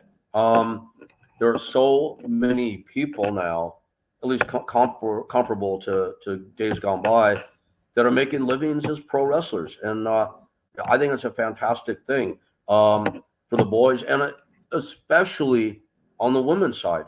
Oh my God! I mean, full blown women's divisions that in every way are just as good as the men. So God bless them all, man. It's really cool. Yeah, the women's side has changed a lot since the UPW days. So for Tony Khan, what do you think of him? I don't know if you've met him or not, but I'm sure you're very well aware of him. Yeah, I mean, I've never met Tony. Sting told me that Tony knows me and has spoken nicely of me. That came up in a conversation once before, but we've never met. Never done any business with him. Um, Never had a reason to be in touch. Um, I don't follow the product that closely, so I'll just make a very general statement. I'm glad that there is an AEW. I think WWE probably is glad too. I mean, lit a fire under their asses to become what they are now. I think that was partially contributory toward that.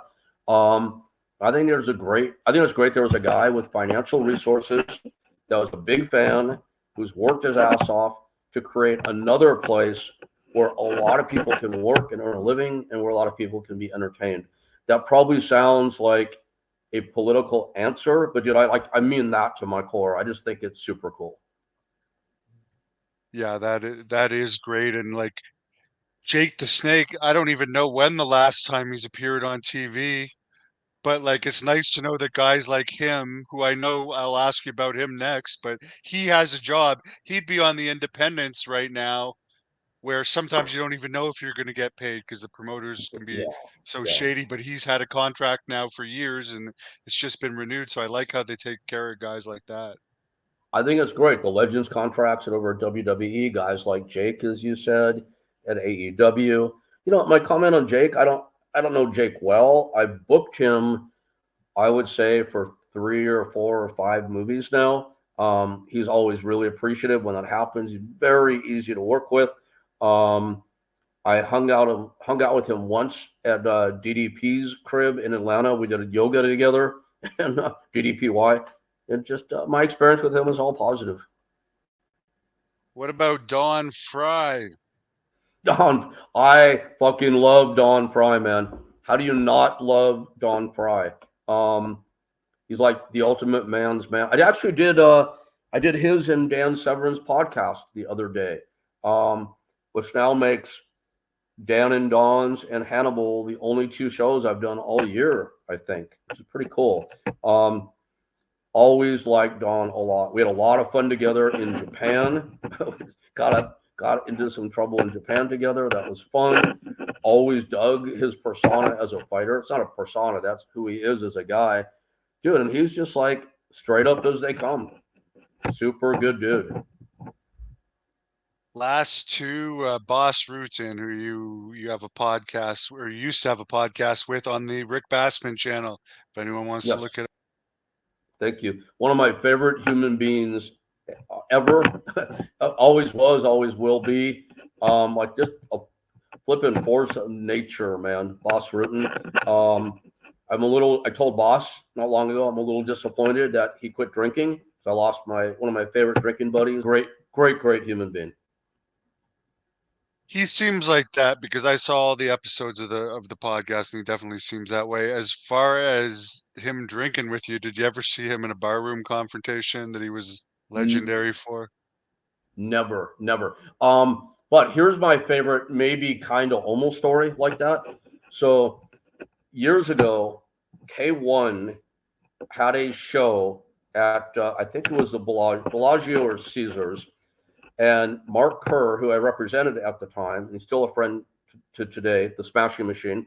Um, Mark was under contract to Pride, but Mark's deal had gone a little south, and Pride stopped paying Mark for about 3 months. Myself and Barry Bloom negotiated a contract as a team, and we got Mark the first ever annualized contract in MMA history to that point, meaning he was being paid monthly as opposed to per fight. And it was a pretty rich contract for that point in time. So he's like 3 payments behind that were owed to him. So we all go to Vegas to the K1 show because we knew the Pride brass were in town for the show as well. So I meet there with Yumiko, the booker, and Saki Kabara, the owner, with Yumiko translating. We get it all settled. Everything's good. We go up to the suite. Me and Michael Braverman, Barry's partner, go up to the suite. We collect all the money in cash. We come back down. Everything's cool. Then we go into the room, the ballroom that all the fighters are in before they go onto stage for the press conference. It was the day before the show.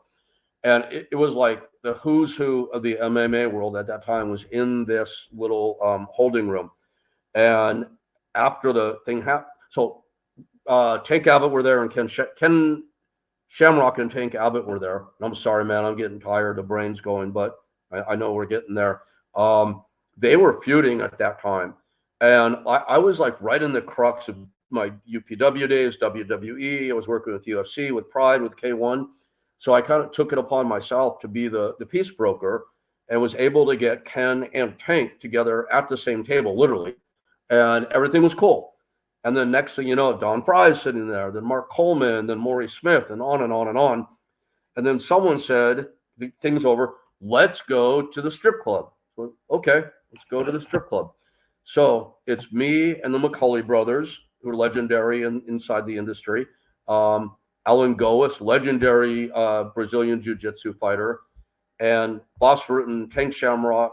I'm sorry, Boss Rutan, Tank Abbott, Ken Shamrock, Don Fry, Dan Severn, Mark Coleman, Mark Kerr, Maury Smith, all going to Olympic Gardens, one of the super strip clubs of Vegas, together. And I don't know if you've ever been to one of those places or not, Hannibal. And if you have, I don't know if you want to admit it, but these places are massive. They're like an airplane hangar almost. They're so big. The fans would never believe that I've been to a strip club, if even if we admitted it. The Vegas ones are massive, and if you go in them, the bouncing staff there, They look like these giant, jacked up Chippendale refugees. And there's like a lot of them, 15, 20 guys. And if something happens, they'll like bum rush it and break it up fast, right? So we're in there and we're all sitting together. And I've named the guys to you, and I probably forgot some of who was there. And everyone's drinking. We're having a good time. And the next thing you know, Alan Goes is a name you may or may not remember, and Boss Rutan have jumped up on the stage where some of the girls are dancing, and they pick the girls up, and they're being totally funny about it and respectful, but they're like waltzing with the girls. And the girls were cool about it. It was all fine, no danger. The bouncers, dude, they were nowhere to be seen. They all just disappeared because they knew who these guys were, of course. And I go to the bathroom, and as I'm walking out of the bathroom, it's like half a dozen of the bouncers come rushing me, and they're like, "Hey, can you control your friends, and can you get the guys off stage?" I'm like, "No." That's the closest I ever saw a confrontation. Long story to get to that point, but I thought Yeah, that was a good one. I could see that happening 100%. Last Right. one is someone I know that posted about you that you already mentioned, but Kurt Angle, who I know you're friends with. I like Kurt, man. There's nothing but positive things to say about Kurt.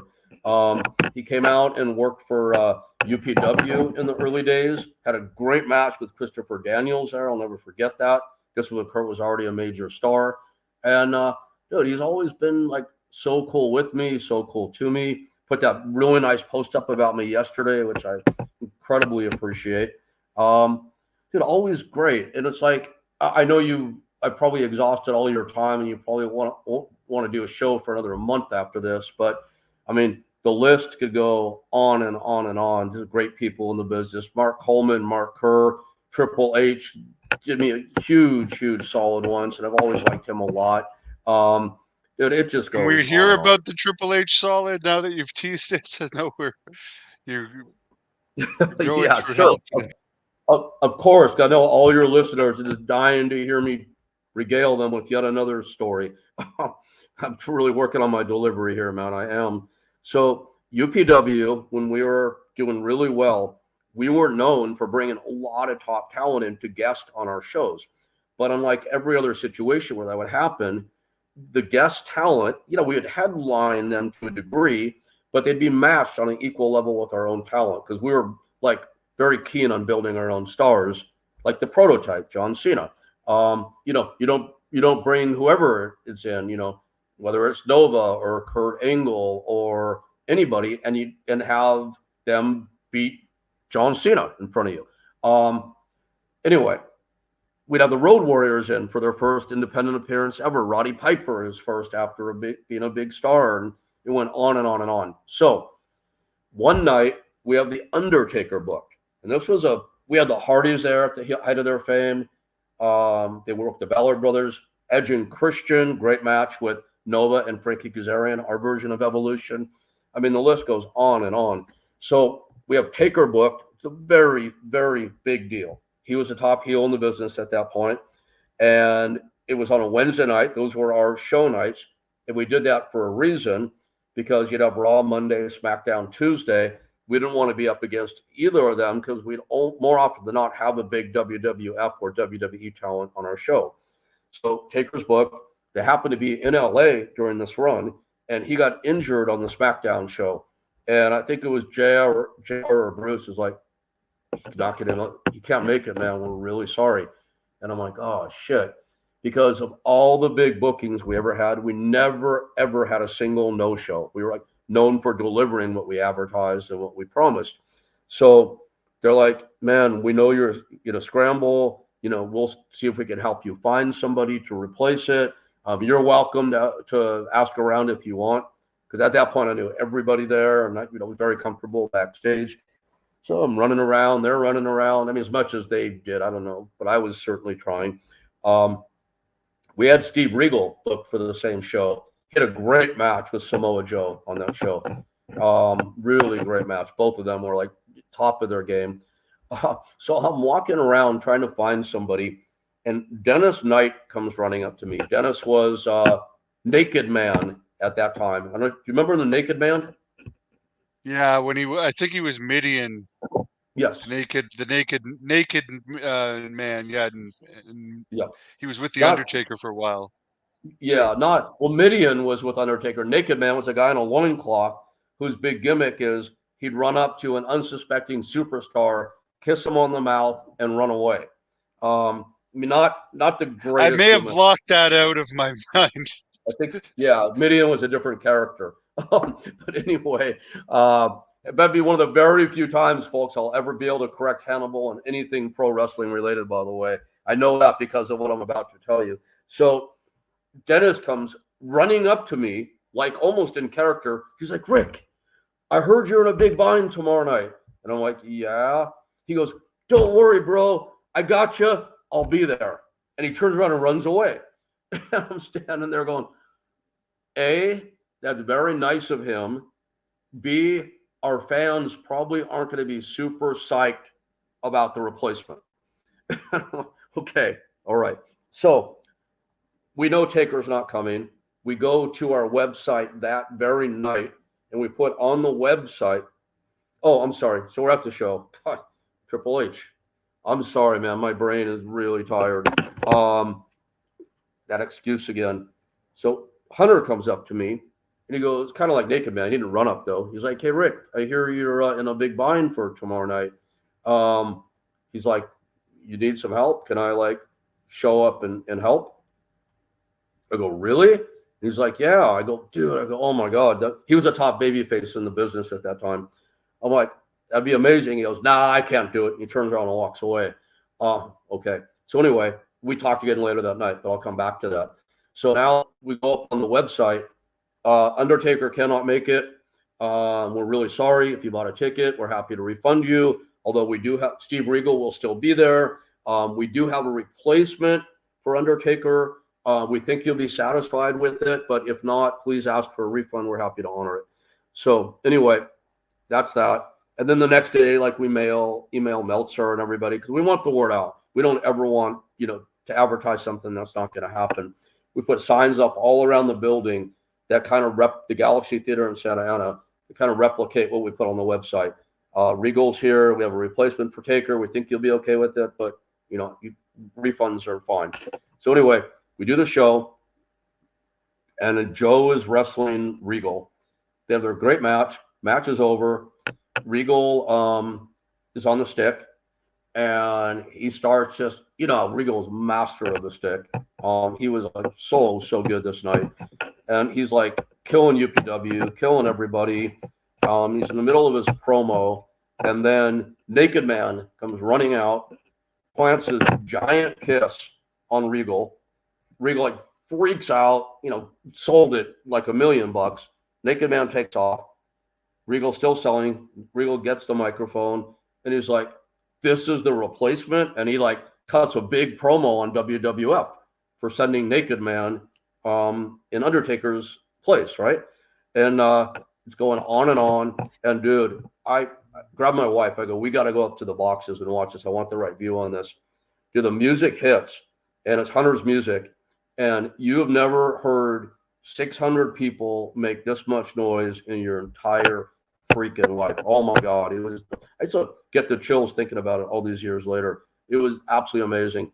Hunter comes out, destroys Regal, cut a great promo. We sent our heel faction out after him, led by Big Schwag. He put the pedigree on Schwag, cut another great promo, put us over like $1,000,000, and that was that. So Hunter unannounced basically at the height of his fame came out and did it for free. Great story, and I definitely have more respect for him after hearing that story. I know your brain is shot. I looked. Someone commented this on one of the posts I made about you today. Bassman could still beat up Hot Tub Cornette even when sick. Of Yep. course, pervert Cornette would never accept the fight, as he No, lives his life as a complete coward. no comment. There was nothing about Cornette in the post. I just posted the picture of your eye issue, but I knew that you might like that comment. Oh, dude, that's hysterical. But Well, I know you and Jim are probably having dinner this week, so please send my love. this is your second bout with cancer. You've already beat it once. I'm sure you're going to do it again. You're a tough Thank guy, you. very resilient, and I know you're going by Thank the you. book here, doing everything you can. Just the last question is, how does this affect how you think these days? Obviously, you seem pretty burnt out right now, but your whole outlook on life and the wrestling business, now that you're going through all this hell, and how do you think this affects your legacy overall to wind things down here? Yeah, dude, I don't know. I don't spend a ton of time ruminating on it. I'm just a week or so away now from my next MRI, which is going to show where I am with this whole thing. There's a term that you hear in the cancer world. I do a podcast called the Cancer Warriors when I'm doing my podcast, and I've been doing cancer counseling for about 3 years now, where I actually counsel people that are sick, or people that have survived cancer, that are trying to have a life afterwards. And I'm very cognizant of the things that people go through. And then, ironically, I'm diagnosed myself. And I think I learned this is actually my third major illness in my lifetime, a second cancer. The last two, I nearly died both times. And I was not a good patient, man. I was angry. I was against the world. I isolated. I made so many bad moves the last time out. My spine was destroyed. Kidneys blew up. I had 2 strokes, and I was so dumb about how I reacted to it and treated it that I ended up homeless and drug addicted with 3 pit bulls. It was not my finest hour, that's for sure. And in doing this podcast ever since, my co-host is Jungle Girl, Erica Porter, who is freaking amazing, man. Stage 4 breast cancer, and this girl is on top of her. This woman is on top of her game. She counsels people, and I would say to Erica on the podcast and to the guests we have on, who I'm now being very positive with, but realistic and proactive and cheerleading. I'm like, God forbid I'm ever diagnosed again. I would have to fucking practice what I've been preaching these past 3 years. And Hannibal, I feel like I really have been doing that. As you said, I'm kind of burnt. I'm just like physically really tired right at this moment. Today and yesterday are the first 2 consecutive days I've actually felt well in about half a year. So that's a blessing, man. I think that's what allowed me to go on and bend your ear for 2 hours here. Although God knows I don't have much left. Hey, Physically, it's I'm pretty. almost 3 hours. Oh shit, man. I'm sorry. I apologize. So, Wow. Um, yeah, dude. It's like physically, I'm tired. Um, but aside from that, like I said earlier, my spiritual game is really strong now. My socially, I'm connected, and I formed a lot of meaningful connections during this time. Made a lot of great reconnections. It's like one thing I do a lot of, and I'm going to say it here, and this is going to sound the opposite of self-deprecating, and it's probably going to sound very egotistical. Like we hear about John Cena. Back to John. Sorry, John, if you're listening, who's done 400 Make-A-Wish grants, which is amazing. Back in the day, guys would stay in their hotel room and play video games. John's out doing Make-A-Wish. So props to him for doing that. But you also hear like he never wants publicity for it, right? I mean, it's pretty well publicized, so I don't know how that makes sense, but it's fine. Um, I think about that because I do a lot of hospital visits with my dogs, my pit bulls, the ones that are like really suited to go out in public. And I do a lot of hospital visits for people that have cancer, and I know I've done more than 400 for sure.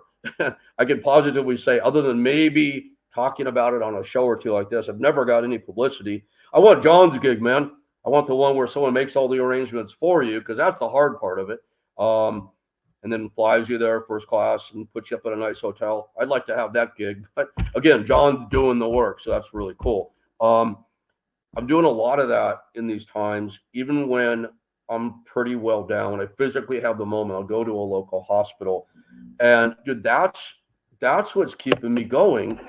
Because, like, I hope John Cena and I do talk one day. I think one thing we would agree on is that when you do something for somebody else, you're also doing it for yourself. And there's nothing at all selfish in that. Nothing. That's how charity works. That's how giving works. When you give, you receive. And I would like, if this is it for me, so my third major illness, and I'm full of cliches and whatnot, there's 3 strikes and you're out. I hope that's not where I am. There's also the third time's a charm. I'm opting for the latter or hoping for the latter. If that's it, if it's over for me now, I hope I'm remembered as a guy who was the antithesis of the reach in the boys' pocket and steal their money Napoleonic Jewish promoter dude. I would like to be known as a guy who really liked connecting with people and in doing whatever he could, with his limited abilities or gifts to impart hope, strength, maybe even a little bit of wisdom. So I hope that's a legacy. Worst case, I know I saved a lot of these beautiful babies, and if that's all there is, then that's good enough.